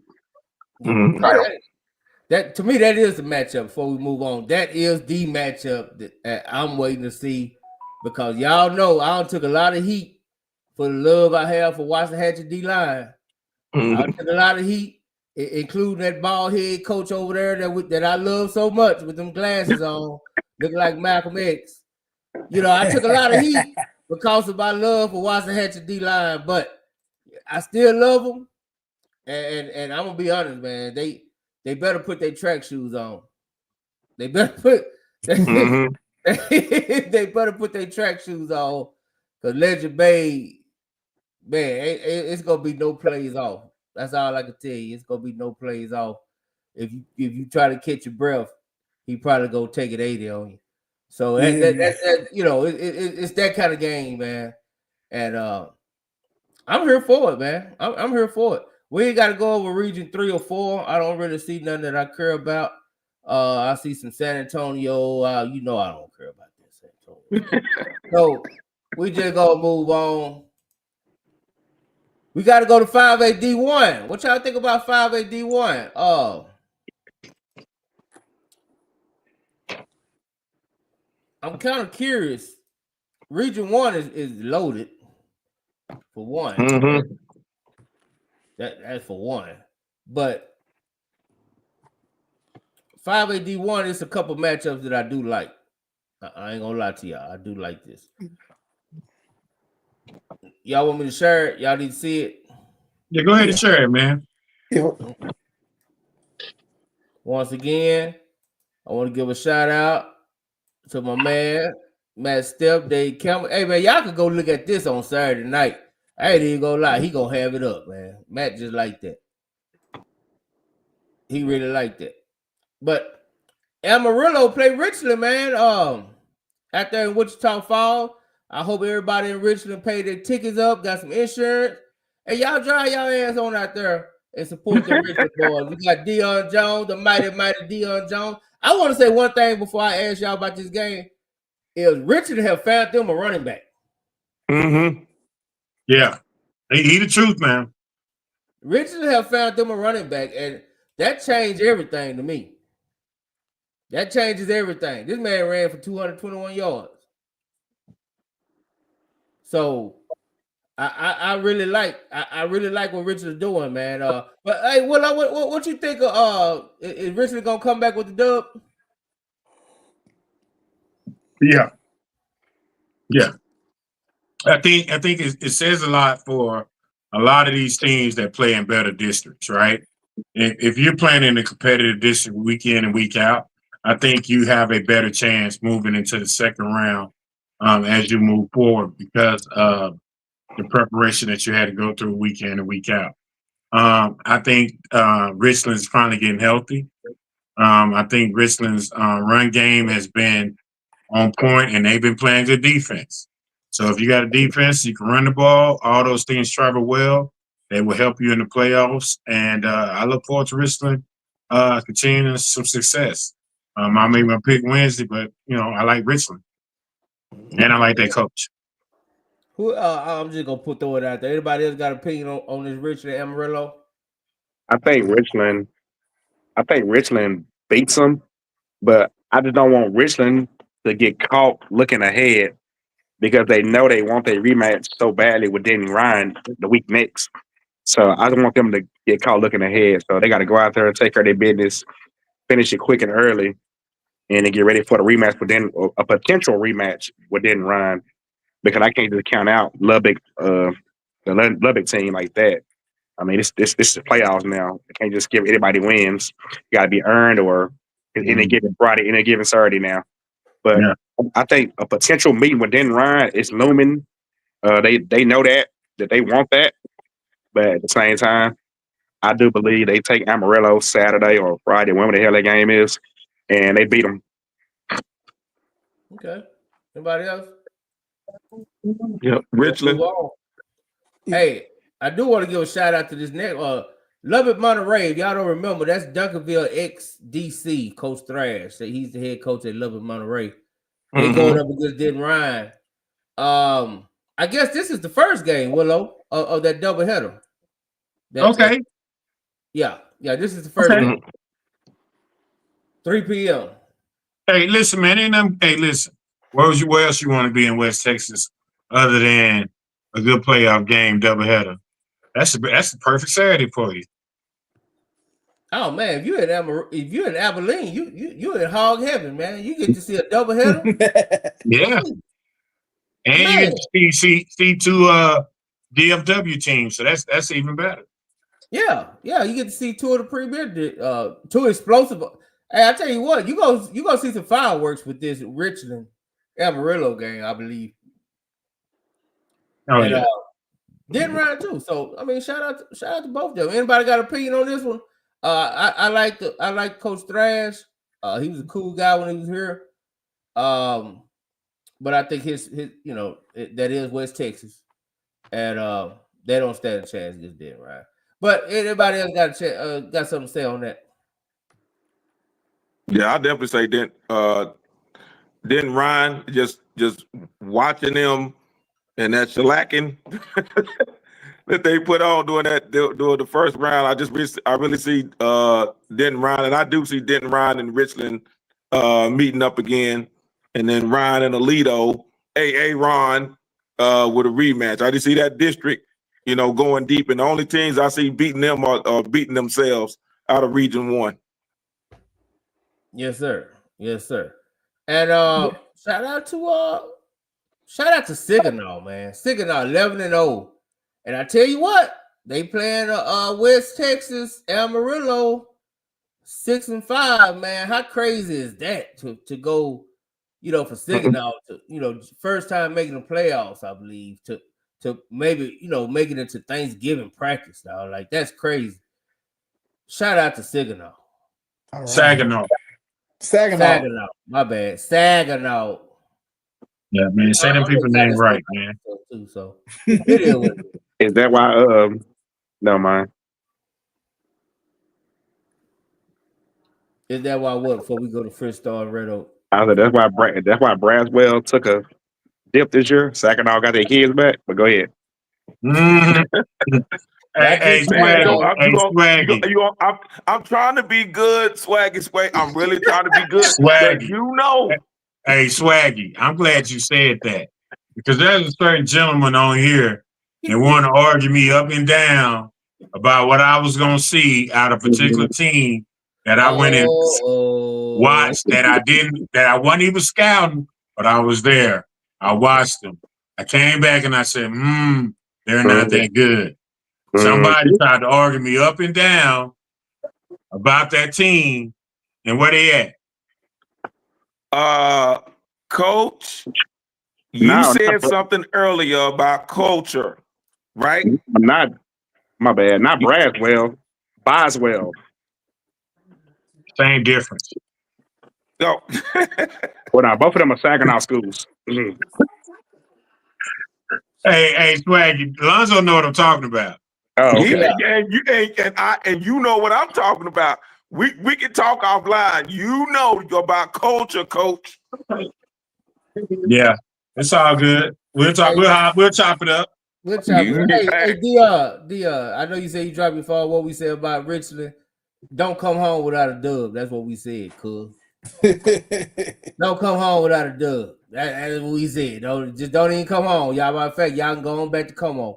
You don't win, go to come on. Damn, not Como. He know what I'm talking about. Hey, Frisco Lone Star and Red Oak, man. I mean, Red Oak got a chance. I mean, I ain't asking for no predictions because I definitely want to get to the other games. So, just do Red Oak got a chance? That's what I'm asking. B-Rise? Man, they got a chance. Man, they got a hell of a chance. And really, I ain't making no predictions, but hey, they got a better chance than what most people give them credit for with this game right here. And not just that, man. We got West Mesquite and Midlow. They're gonna be a good one too. Yeah, we're gonna get to that one. We're gonna get to that one. Yeah, okay. I'm moving too fast, man. But Red Oak got a good chance, a great chance. Not good. They got a great chance of beating that Frisco team. They got a great chance. Willow. Yeah, yeah, man. I think Red Oak got about much chance as West Mesquite.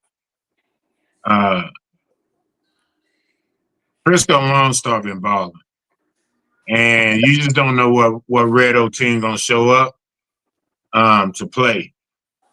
The good thing is Red Oak is battle tested, but I really like that Frisco Lone Star team. I really do. I think Jack has the opportunity. Man, they are playing superb football. I think that this Midlow game is going to be the best team they'll play all year.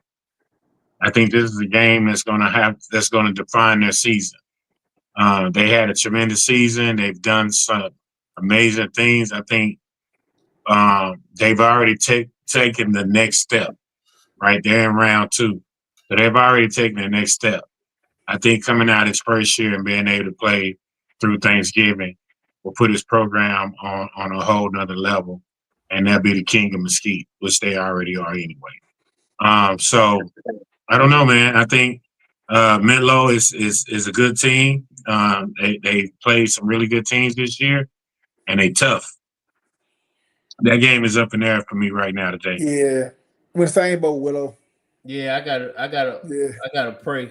I gotta pray to the football guys, not Coach Paul guy, but I'm gonna pray to. You don't want the guys that's gonna choose violence. Yeah.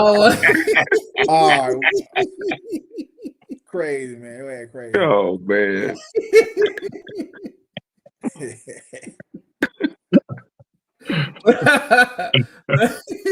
But I do like West Mesquite, man. I really do. And it's gonna take some discipline to beat this Midlothian team. And nobody knows discipline better than Coach Jack, man. And one thing I gotta give Coach Jack, he had them boys. Them boys is not gonna be doing some ignorant stuff when he on that sideline. I can promise you that. And they're gonna play. So hey, man, I ain't gonna predict it, but Swag, I'm gonna start with you. How do you see this Highland Park Frisco wait? First of all, you didn't give me a chance to say nothing about the Red Oak game. Oh, if you got something, go ahead. You can get to Highland Park afterwards. Go ahead. Well, the question you asked was, do they have a chance? And I was gonna say, yeah, they have a nice chance to build a nice facility of the Star. It's gonna be beautiful in Frisco. Frisco had a Christmas tree up, everything. Out the side, Lone Star wins this game big. Gross is back this week. That's a key part of Lone Star offense. I think Lone Star is on the mission. I think Coach Rayburn, this is not one of his best teams, but this is a good team. So I think Lone Star does take this one big. Highland Park, Wakeland, man, it's gonna be a good one. It's gonna be a real good one. It's hard to bet against a Randy Allen coach team. I can tell you that much. No matter what their record is, Randy Allen in the playoffs is not someone you would just go put your money up against. So I think Highland Park is going to play Highland Park football. But Wakeland, nah. That's my opinion. What y'all see, man? Georgetown barely beat Centennial. Shout out to Damian Long, the third on his final high school game. They put up a good fight, took them to double overtime. I'm wondering if that kind of showing us that they ain't really playing football like that down there, and can really kind of go ahead and steal that game. I think that's a game they can steal, man. Reedy is a different team in the playoffs. Mm-hmm. I like Reedy. Yeah, they are. They tough. They're a hard team to beat in the playoffs. So I think we'll see Highland Park and Reedy. That'll be some good white on white violence. Hey, but let me ask you this though, J Mac, and this for everybody on the show. What would be your ideal matchup? Would it be a West Mesquite Red Oak? Would that be a fun game to watch? Oh yeah, but that's what I want. It's so many storylines to that. Yeah, Jack coached at Red Oak. Yeah. Yeah, you know, I think that'll be, to me, that's one of the matches where you're like, ooh, I really want to go to this game. But I would love to see Jack matching up against Lone Star. Yeah, I love to see Jack play a team like Lone Star because he haven't yet. Not none of the show. I love to see West Mesquite against a team like Lone Star. So man, I mean that's I think personally, West Mesquite can beat Milo because I feel like West Mesquite can do pretty much the same thing that Kimball did to him, but West Mesquite have a little bit better of an offense than Kimball do, and a little bit better of a defense than Kimball does. So I think West Mesquite matches up with Milo perfect. Yeah. And I'm not gonna shortchange nobody. Yeah, Midlow Red Oak part 2, I ain't mad at because that was a good game. Midlow pulled it out. So I like it, man. But you know, that's tough. That's all I can say. That's tough. I don't see nothing over here. Man, look at this. You got a San Antonio versus Corpus Christi. You know what I'm saying? These old inflated records. Inflated ass records. Look at that. Sorry, San Antonio level. So everybody in San Antonio just undefeated, huh? Yeah, cause they playing. Yeah, they just playing each other. That's why they but Lamar be trying to talk about, man, you gotta watch out, man. You gotta watch out for San Antonio. Get out of here, man. Get out of here. Ain't playing no ball in San Antonio like that. Y'all stop playing with me. So, hey man, 5AD2. It's going down. Oh, you already know. This may be the best division. This is probably the best bracket of all the playoffs. So we kind of saved it for last because I probably ain't gonna go. We probably ain't gonna look at 4A. But damn. Hey, he's being honest. Hey, ain't no Dallas team. Ain't no Dallas. Yeah. I mean, one, all of them gone. Yeah, all gone. It ain't no Dallas area teams in the fight. Yeah, dog. I mean, not one. I root for Panther Creek. That's all I can say. That's it. You know what I'm saying? That's it. But hey man, Lovejoy, they got this team from El Paso. 10-0. I don't know who they don't play. I'm pretty sure. El Paso team, is it? Is it El Paso? Is it regular El Paso or like Chapin or one of them? That's Dale Valley. Oh shit. You know. They gonna think they down by the valley. Do we trust Lovejoy to go down to Midland and beat this El Paso team? Like I just said, they're gonna take them down by the valley. Boy, Lovejoy gonna roll.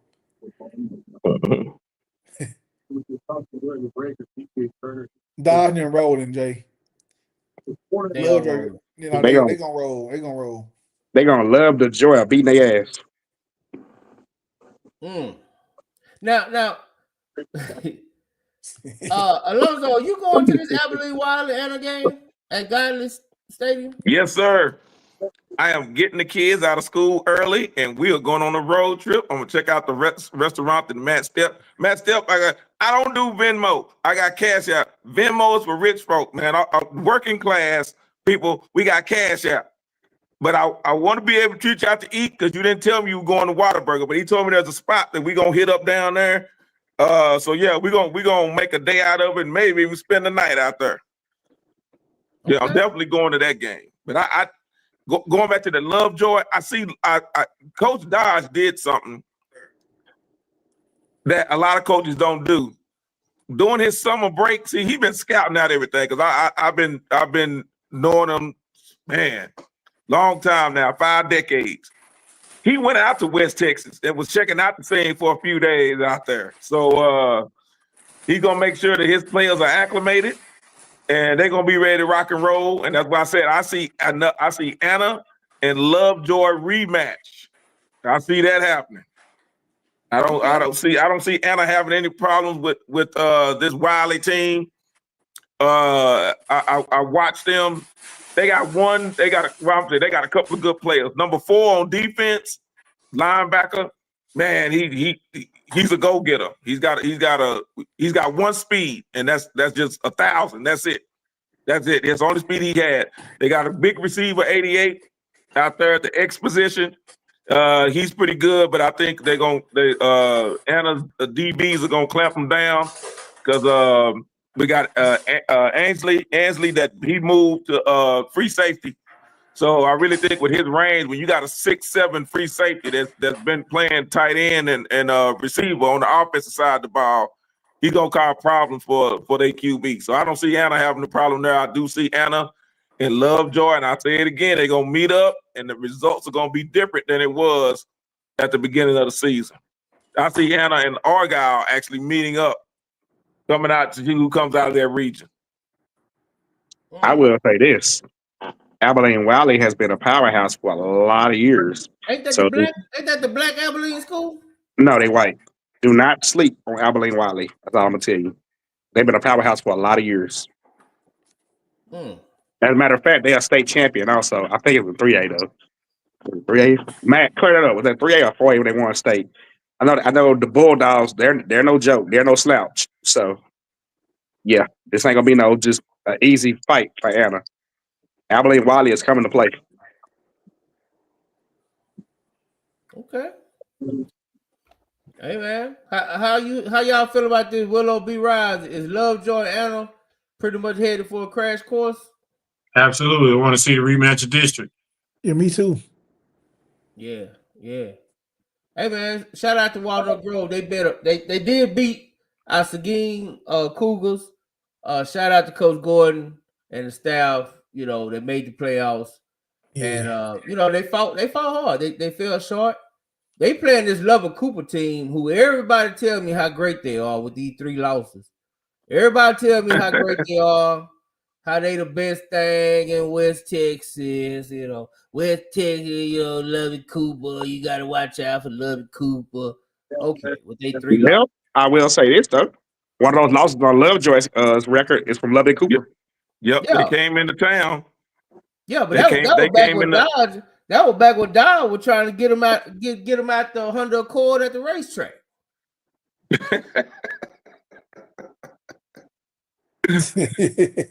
You know what I'm saying? Let's see if they can do it now. But I'm not gonna pick this game because I don't know if Sway gonna have this on the list. But I like them freshmen. I like them young boys at Walnut Grove, man. I think they just getting better and better. And they're gonna have to play some defense though. That's gonna be an interesting game. Region 2. Walnut Grove can play defense. They got a pretty good defensive squad. But when push come to shove, I really think Cam Newton, that Walnut Grove running back, he's a real deal. He's a real deal, Holyfield. So and like I said, that freshman quarterback, like I said, you got him, and I just really think that he and that receiver, when they just in tandem along with Cam Newton, I think that's going to be too much for them to overcome. I think it's Walnut Grove, and Walnut Grove is going to meet up with Argyle. So I really do. I see Anna Lovejoy and Walnut Grove Argyle meeting up to see who's going to go to that next round. Yeah. Okay. Now this is probably the best region out of any bracket. Region 2, 5A, D2. I love all 4 of these games. I'm not even gonna lie to you. I love all 4 of these games. First off, they got South Oak Cliff and Huntsville. They finally agreed to a Saturday game, which I didn't see what the big hang-up was. Friday, Saturday, week 2 of the playoffs. It just don't make that big of a difference, in my opinion. Huntsville had a lot of hype, especially for my guy Matt in the beginning of the year. It seemed like they cooled off a little bit, but the talent is still there. They meeting halfway, man. Just how do y'all see that matchup? Y'all ain't gotta predict no winners. Well, personally, first of all, it's gonna be a good game. It's gonna be a dog fight. I just wonder they gonna let the inmates in Huntsville prison watch it on TV or something. Let them crazy. Let them turn their hometown on. Shit, probably might need to suit some up. Nah, real talk. I'll just decide though. They ain't filled out their PAPFs. I was on the side though. South Oak Cliff battle tested. This gonna be a good one, man. This is gonna be on the picks, so I'm not gonna make no pick right now. All I'm gonna say is this is gonna be a real good game that I will be in attendance for. By the way, I will be driving to Waco for this. This is the part of Swaggy's tour. If y'all know about my tour, I'd have been on the whole tour from Tuesday night all the way to yesterday, non-stop football and basketball both. So this is part of my tour. So I look forward to putting this in my my memory book.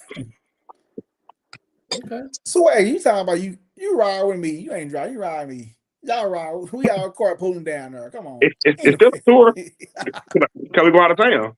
Anyway, but this sock, like I said, I ain't make no predictions right now.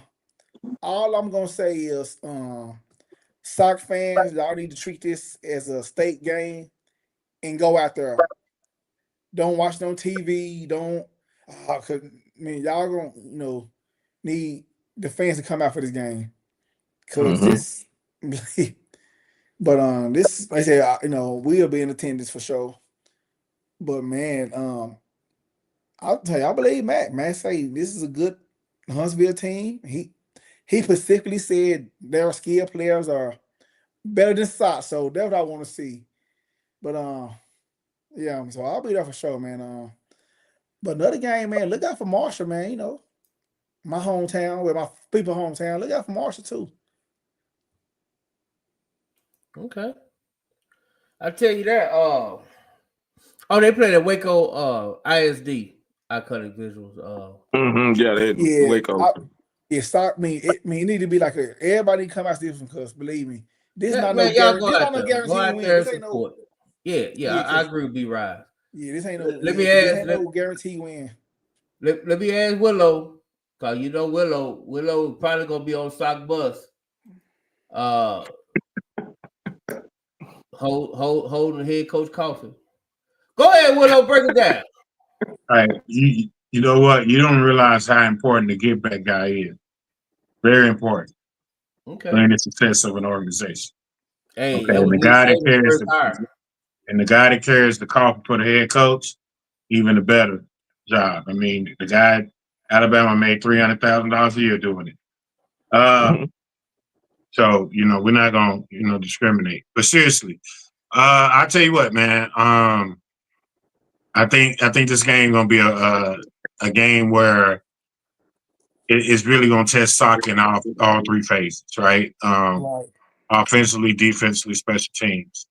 I think Sock is gonna win this game. I mean, that's just but I say that Wednesday. So, but I think this is gonna be an exciting game. I think Huntsville is a very good team, and I think that at some point you should have some issues that you want to make sure you take care of before you go play the Huntsville team, because they'll find a way to expose you.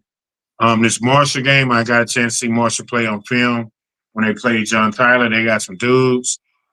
This Menlo Heritage team, I mean, they snuck one past Seagerville. So you know, they barely squeaked by a single. Yeah, they barely got biased, Yeah, man. They barely got biased, and you know, I'm not being biased because they barely got biased, but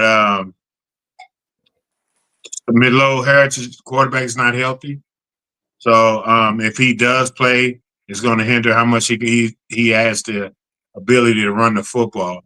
They like to run the ball with him, so I think that's going to be an issue. They do have a backup quarterback that got a lot of experience in that game, and he played a really good game. So I think, you know, going into that one, Marshall has the better athletes, but they're going to have to be disciplined to win this game. Listen, the game of the night is that Texas High Crandall game. That is going to be an extremely good game. Now, here's the thing.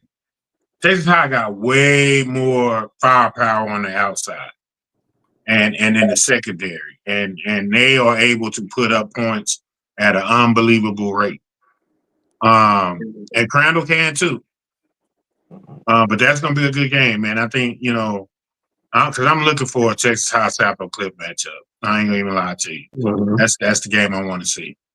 And I think, you know, Port Neches Grove is gonna go through Kaufman like I saw Kaufman on film against Midlow. That's gonna be a blowout. So you ain't even worry about that one. But yeah, that's where I'm at, man. I listen, toughest region in Division II.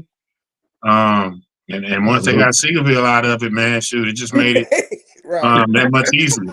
So oh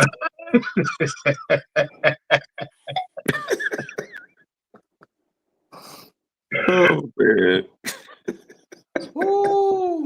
That's what I got. Hey, I love it too, man. I love it too. Willow so I'm gonna let you. Oh, you got something to say, B-Rod? No. I'm good. Now I'm gonna let Lonzo give his thoughts of this region too. Y'all can just get your overall thought of the whole region too. Y'all see it there. It's South Oak Cliff, Huntsville, Heritage, Marshall. I'd probably take Marshall. Marshall seems like they rolling, but you just can't underestimate a Midlow Heritage team, man. No. You just can't. I love Texarkana, man. I'm not gonna lie. I love Texarkana. Like they probably got one. They got one of the best backs. We already know they got one of the best backs in the country. That's gonna be tough. I mean, the only thing I feel sorry for is Kaufman because they got to go out there. Yeah, that's a blowout. Yeah, that's won't even be close. But I see Texas High getting past PNG. Me too. I don't see PNG making it back to AT&T. Well, I don't see them getting to the semi. I see Texas High, and if SOC does what they supposed to do against Huntsville, I agree with everybody else. You can't start looking down the bracket, right? And looking to what you gonna do, how you gonna do your practices Thanksgiving week. You got to get past this week. You got to get past Saturday. Then you can start talking about Thanksgiving week. But this right here, if they sleep on Huntsville, and I know Matt Stepp, he been from day one, from the jump, he's been loving Huntsville, and I've been watching since, and I do. Now that other Matt, not so much. But when Matt Stepp says pay attention to a team, I do. So I've been watching them, and I really think and say, Sock, I'm telling you, don't look to Thanksgiving. Don't do it. Because y'all be breaking bread like Tiny Tim. Well, I'm telling you, y'all gonna be sitting at the table and not worry about going to practice. Don't do it. Don't look past them. But I see Texas getting past PNG. I'm gonna go ahead and go. I know I'm 2 rounds deep to go ahead and do that. But I'm gonna put it out there. I'm gonna say this. See them. You know what, Zoe? Willow, peep this out. Out of these 4 games right here, in this region 2, 3 games are really a toss-up. Really, we got 4 games out of the 3 games, man. They can go either way. That says a lot about this region right here, man. This region is, I don't know why. I know what UIL was thinking, man. Hey, man. Like Willow said a long time ago, it's gonna be a great documentary about this 20 years from now. Because this is ridiculous. This is really one of these games really be a state game. Mm-hmm. You can't tell me sock in Texas County is not a state game. Yeah. I'm just saying, man, this is ridiculous. It's wild, man. Yeah, I think Crandall is really a sleeper this week to keep an eye on. I don't think Texas High is just anointed the next round just that easily. Crandall gonna really, really come with it. But Kaufman, oh my God. Man, where my man from Kaufman? And he ain't in a group no more. I wish he was in a group still. When they was beating up on Carter, he was in a group talking all that hot noise. I ain't seen him since. Yeah, But, they usually disappear.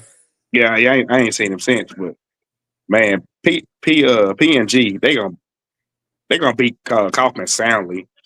It's gonna be ugly. But the other games, like I said, the sock game, I think B Rod, I think you alluded to it great while ago about the fans. Man, y'all come out and support, man. Y'all don't just. I see a lot of y'all be online. Y'all be like, when we get the AT&T, we're gonna do this, do that. AT&T is weeks and weeks away. Come support these boys now. They need y'all support now. Like y'all want to show up for state. You ain't been to a like I said on the post, and I was talking towards one of y'all when I said it too. You ain't been to a game all year long, but want to be the Stephen A. Smith of Facebook. It don't work that way. Go out there and support these kids, man. Don't go buy a sock shirt and etc. just for one game. Go buy it and represent it for the whole ride. Because those boys go out there and they bust their ass to get where they at. And I respect that. So yeah, man, y'all get on, y'all carpool, Lyft, Uber, whatever. Get on down to Waco, man, and support them kids. Yes, sir. Yes, sir. I wholeheartedly agree. I think everybody gonna be catching rides and Got to down there, and they gonna get down there. I had no doubt in my mind. Sock is gonna represent, much like Skyline used to do back in the day when they played on Saturdays. Duncanville, when they played on Saturdays, went down to Waco, Austin, wherever. They gonna have a good crowd. They gonna have a good crowd. Huntsville gonna bring their crowd, and it's gonna be left on the field. But I'm Derek Reinhardt something else, boy. He's a fool. I think that's what a lot of he's something else, man. I ain't gonna lie, that's my dog. But look at Gary Bird's High. We don't care about Texas High, dude. You make a PNG post down there every week. You worried? This. I mean, they need to have as much fans as possible out there. No. Gary Bird just woke up. He probably just woke up. He don't know. That's true. He just woke up. We ain't gonna mess with you. But I do feel sorry for Kaufman. I'm with you, Swag. I think Texas High, Port Neche is gonna be a hell of a game. Hell of a game. I'm telling y'all, that's gonna playing the defending champions. They gonna that's gonna get ugly. That's gonna be a great game, man. Yeah, man. That's gonna be an awesome game. I ain't gonna lie to you, man. I want to see this Sock Texas High game, man. That's what we've been wanting that game for 2-3 years. Is that next round around after? That's round after. Also, Midlothian Heritage and Marshall went against Sock. Yeah. Oh man, I'm gonna be 100% frank with this, and this is no disrespect at all. Just like I don't want to see Lovejoy and Sock again. I do not want to suffer another Midlothian Heritage Sock ass whooping. I really don't. I don't. I mean, what's the difference if it's Midlothian, if it's Heritage or if it's Marshall? And I'm tired of seeing that team just get their hopes up and get killed by them boys, man. Like, I want to see new blood. I want to see a new matchup. Well, Marshall, I'm rooting for Marshall. Yeah, I want to see Sock and Marshall. Sock and Marshall would be a good game. That'd be a good one. Marshall, they got that old Ennis coach. Am I right about that, Matt? Hey, listen. Stop gonna drag Marshall. They gonna drag both of them. They gonna drag Midlow too. Listen, man. we held Midlow to 43 yards rushing in the first half. You know what I'm saying? So now they finished the game with probably 2,000 yards total offense. But boy, hey.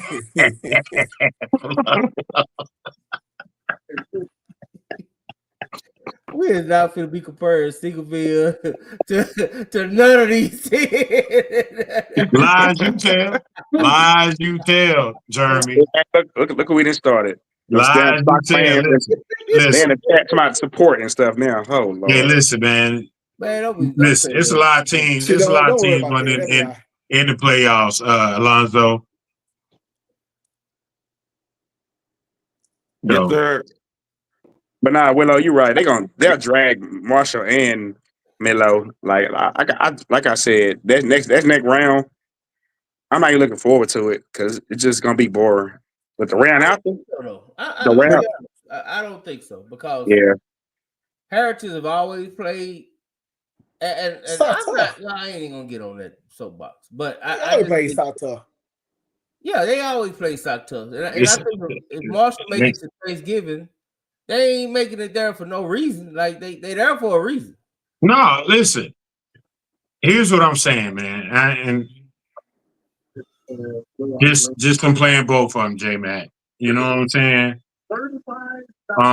That Menlo team ain't the same Menlo team you've been falling in love with. No, it's at Allen now. Yeah. That spirit is at Allen. Yeah, it ain't the same no more, man. Mm-hmm. That's why I think Marshall gets past them, and it'll be Marshall and Sock playing each other in the next round. If Sock does not look to Thanksgiving, just get to Friday. If you get there, but I'd still say a lot of us, because y'all live in the DFW area. I live in Texas. I'm a Texas homer. But living over here in this area here, I really think that sometimes we sleep on these East Texas teams, and they cornbread fed. They go out there and chase jackrabbits in the summertime and throw bales of hay. So I don't sleep on these East Texas teams. Don't sleep on Marshall, and definitely do not sleep on Texas High. I'm not. Texas High. I'm like Willow. That's the game I want. I want Sock Texas High. I don't even want Sock and PNG again. I don't want that. That shit boring too. I want Sock and Texas High.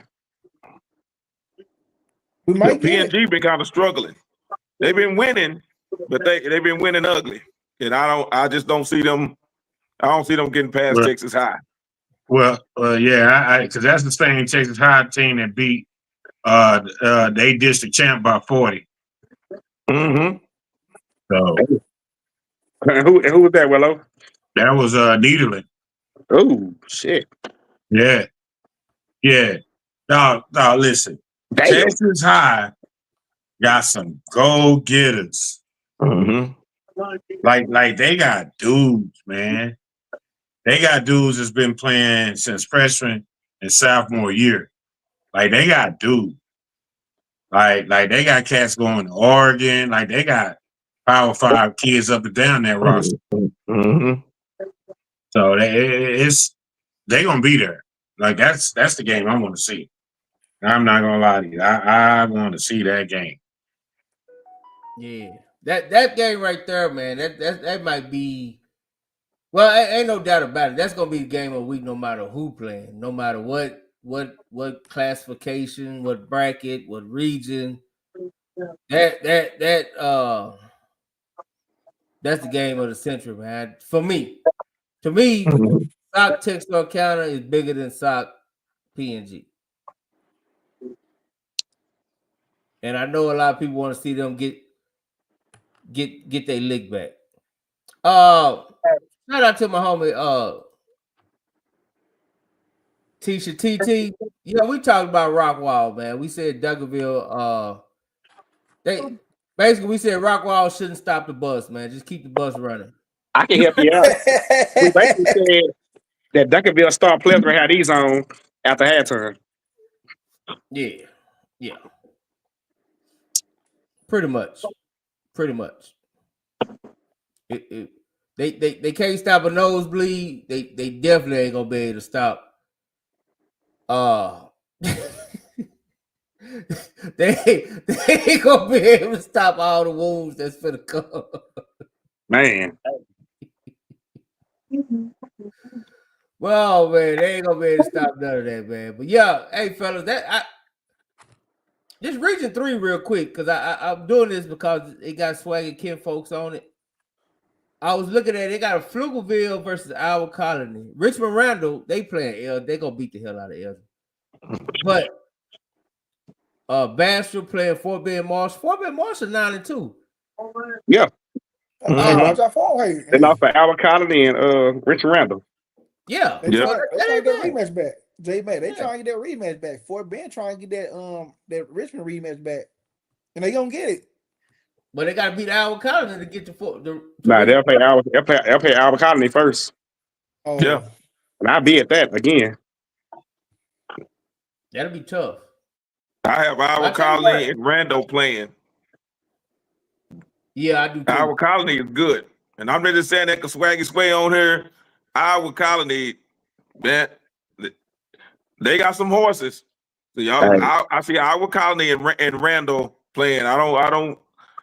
That's who I see out of those two teams coming out of that region. Hey, they want they get back. They want it bad too. I hope they get to them. So don't give a damn where they game. I'm going down there for that. Yeah, that's a good game. And shout out to our man, Coach Evans, man, Justin Evans, man, at Corpus Christi Miller. That's the only South Texas team I like. Hey, I don't know who this team is, Mission, Sherryland, whoever. Give me y'all like beat the hell out of them. That Alamo Heights game, which is probably the best San Antonio team in San Antonio, Alamo Heights. Damn. But of course, everybody in San Antonio is 11-0 for some reason. I don't know how that works. Oh yeah, somebody ain't playing somebody. Yeah. I don't know how that works, but that's gonna be a good game, man. I'm telling you, look out for that next week. Texas Live, we need y'all to get a crew down there. Hey, J-Man, don't count out CC Miller. CC Miller got a squad. That's what I'm saying. CC Miller versus Alamo Heights is a hell of a game. Yeah. I like that game. So shout out to our man Justin Evans, man. We're looking forward to seeing y'all get that Richmond Randall game in the final, in the semifinals. That's what I'm man. Shit, that's a dog fight. That's a heavyweight fight right there. Yeah, I'm no not. still ain't Mark Henry. No, still's not. It's Alamo Heights, Mark Henry. Shout out to Mark Henry. That's my dog. Yeah, it don't matter, Mark. Yeah, they all undefeated. Somebody got to lose, huh? Somebody got to lose. Somebody got to lose, man. But if y'all would, I ain't that interested in 4A. That was 5A Division 2. Yeah, let's talk about it. We might as well. Don't leave them out. Let's go to it. I'll give y'all 5 minutes. You ain't lying. We're gonna give Swaggy 5 minutes because I ain't even got much to say about it. Willow, give us some of 5A D2 what you just saw while I pull up this. What I just saw? Yeah. 5A D2 in general, I think it's gonna be is Richmond Randall on the other side of SOC? Yeah. I think that's what we're gonna send the state championship. That's just what I think. I think if the winner of the SOC Texas High game is going to state and winning it. Okay. I think we're gonna get a chance to watch state before state happens. I think for some reason, God is going to give me this Iowa Colony SOC state championship. I got to pick between my family and friends. Well, we know who you pick. Yeah, we already know you pick. Family first and always. Yeah, you already know, Sway. You ain't got to play like that, Sway. We know. They don't like we know you. what's going on. They don't like you, and they know you don't like them. But I'm gonna say this though before we end the show. This is my opinion. If SOC wins state this year, this would be the most accomplished state out of the 3 they won. The first one is always the first one is always the sweetest. But I mean, I just believe with this road right here, the state is by far the most difficult. The Sock has we had to get through. What do you think, Widow, about that? Oh, I agree with you. I think. Yeah, man. I think. Listen, they've all been impressive in their own right. You know, nothing is more impressive than that first one to set all this in motion. But I think last year, had they won it last year, would have been their most impressive. But this year, though, man, I think the route that they got to go, the amount of teams they got to go through to get it, and how everything was stacked against them to even get out their region, I definitely have to agree with you on that. Yeah, you got to, man. This is about most impressive. You know what? I'm gonna go as far as say this probably one of the most impressive state wins in the history of this football altogether in Texas. But we'll see though. I ain't finna get too, come Saturday, they lose by 4, then next thing you know, everything I said just went down the window. So we'll hold that. So we'll just hold that conversation later. All right, Swaggy. Real quick, and I guess probably Lonzo might got something. I'm thinking nobody else do. But to me, the best game is Alvarado, Panther Creek. We'll see how that go. I still think Salina is the cream of the crop over everybody. So go ahead and tell us what you see. And if anybody else got to say what they want, feel free. Well, actually, I think Springtown, Sulphur Springs, is going to be a hell of a dogfight. Springtown is a great team out there. They got a good squad. Sulphur Springs, from what I saw last week, they have a good squad. Skylar Lewis is a headache for defenses. He's going to be a headache. As far as Alvarado, Panther Creek, what a game. But I do believe Alvarado wins that. I think Alvarado has one of the most outstanding defenses in 4A. I think Panther Creek is a one-dimensional team. You take away the pass game, they have nothing. So I think Panther Creek goes home. Salina, man, Coach Weller, I don't know if you took what I said wrong earlier, but I was not talking about Seagoville when I said at least we went down 58-0 in the first quarter. I know you're talking about Hutch and what they did. Yeah. But I'm sorry, Swag, and I ain't, it is what it is, man. But we good. But think about what I just said. They was up 58-0 in the first quarter. Them guys on a mission, man. They want I've it. never seen anything like that before, man. How does that even happen? Exactly. 58-0 in one quarter. They want this championship bad this year. And what was the last game, J Mac? I see you going up. Yeah, I was looking at the other one. Aubrey. I'm gonna say this, man. That seems like that's a toss-up game. I got Decatur. I'm not impressed with Aubrey, even though I'm not salty about Kimball losing, but I'm not impressed with Aubrey. I think Kimball should have won that game. Kimball did win the game.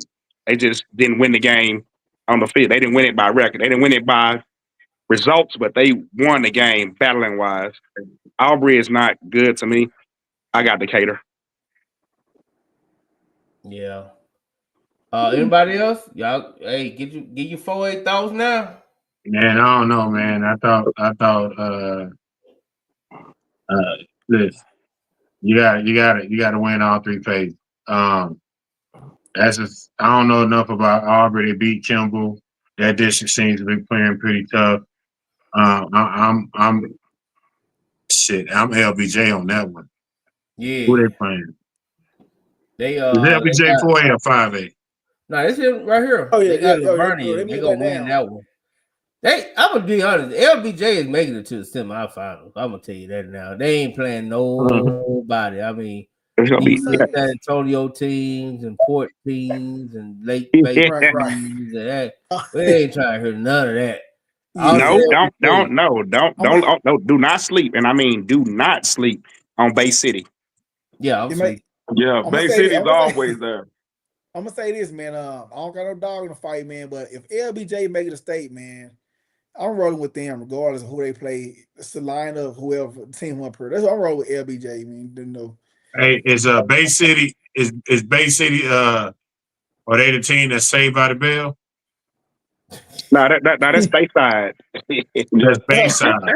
Well, A-Town, right? Okay. He was trying to big up Principal Belding. What's Hey. going on, man? Hey, Willow, Did that one of my favorite all time shows. But I know everything about that damn show. Hey, did you catch that, Lonzo?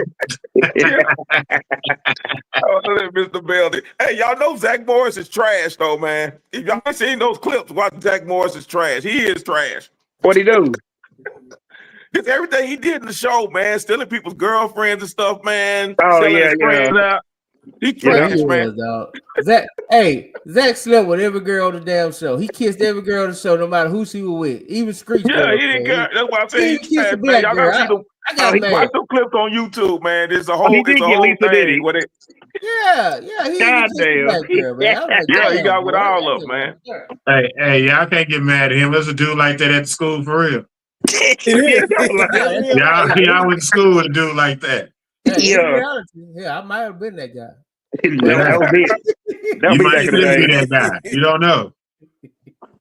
So I get it. But I'm just saying, I'm like, God damn, Zach, say something. God damn, Zach. That wasn't Zach's job. Yeah, whatever the flavor of the month was. But He ain't never that's said what I heard. Zach said he wasn't fake for them dudes. He just knew them. Nobody. He wasn't cool with Screech. He see how Screech acting now. Hey, Slater beat him up one episode, didn't he? Yeah, they got Slater into dropped him. Yeah, Slater was on steroids stuff. He was. That's why Zach kissed his girl. Had her all in the damn stripper movie. Yeah, he trash, man. Yeah, y'all crazy, boy. Zach toxic.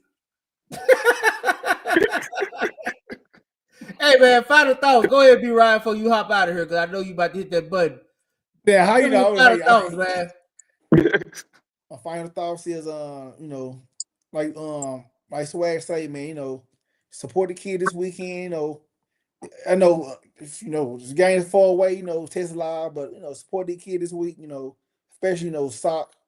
We got to come out in force and just be there, man. So that's all I got, man. I'm getting a little sleepy right now, but that's all I got, man. So this week, man, everybody get in the car, gas them cars up, man. We got to hit the road this week.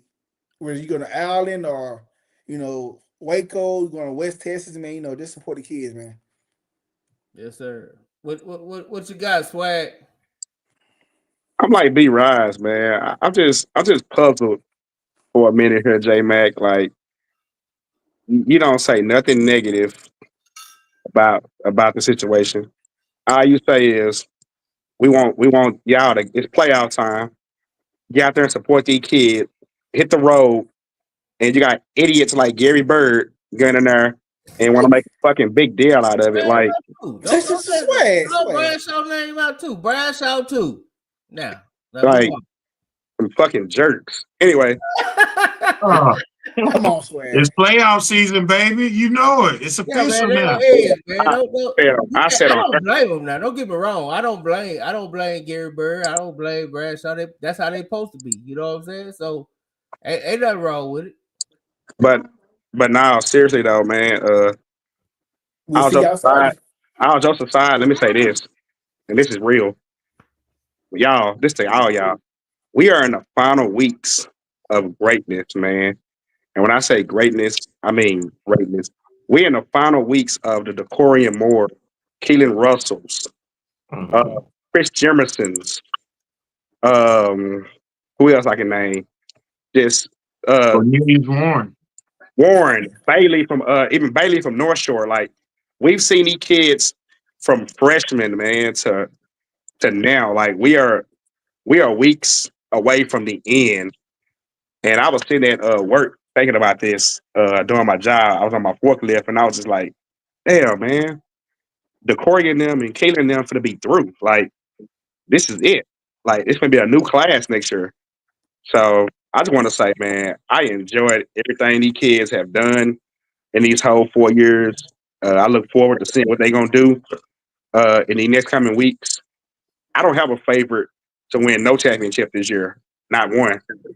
At the end of the day, I just want to see these kids be great. It's gonna be fun, and man, they left me some hell of a memories that I'm gonna always cherish and remember. Yes, sir. Willow. Man, I ain't got nothing, Ben. Go out there and get round 2 and come on home. Get ready for Turkey Day. Yes, sir. I can't wait. Alonzo. River. Yeah, I just want to give a shout out to I just want to give you go, man. We ain't passed the plate, man. We got to pass the plate around. I just want to give a shout out to Steel Will and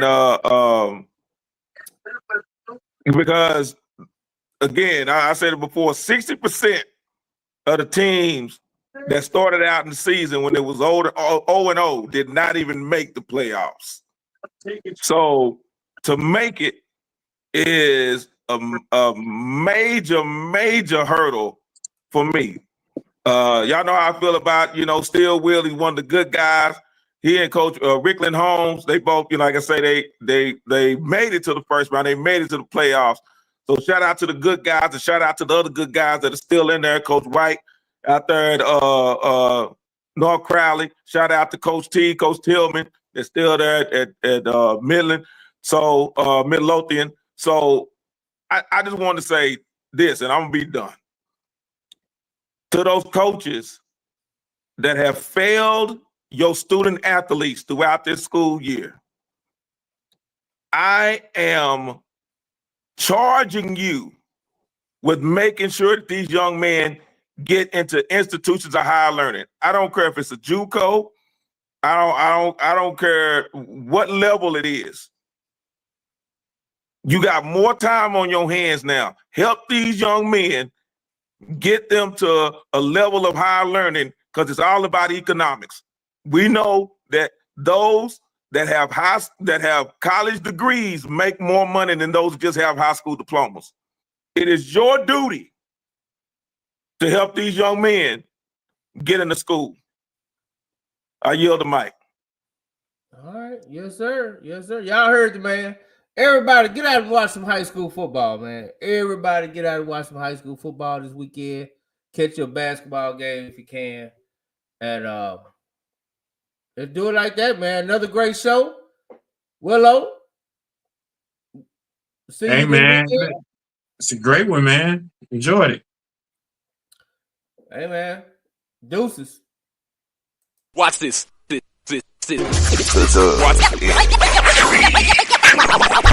Next, football talk is a big hit. Sunday nights to Wednesday nights, we striking a match cause we lit. Y'all know the name, we call it the Dub. On Friday nights, it feel like a club. Getting that VIP treatment on the sideline, they showing us love. Great interviews, go hugs, put in that work, go run.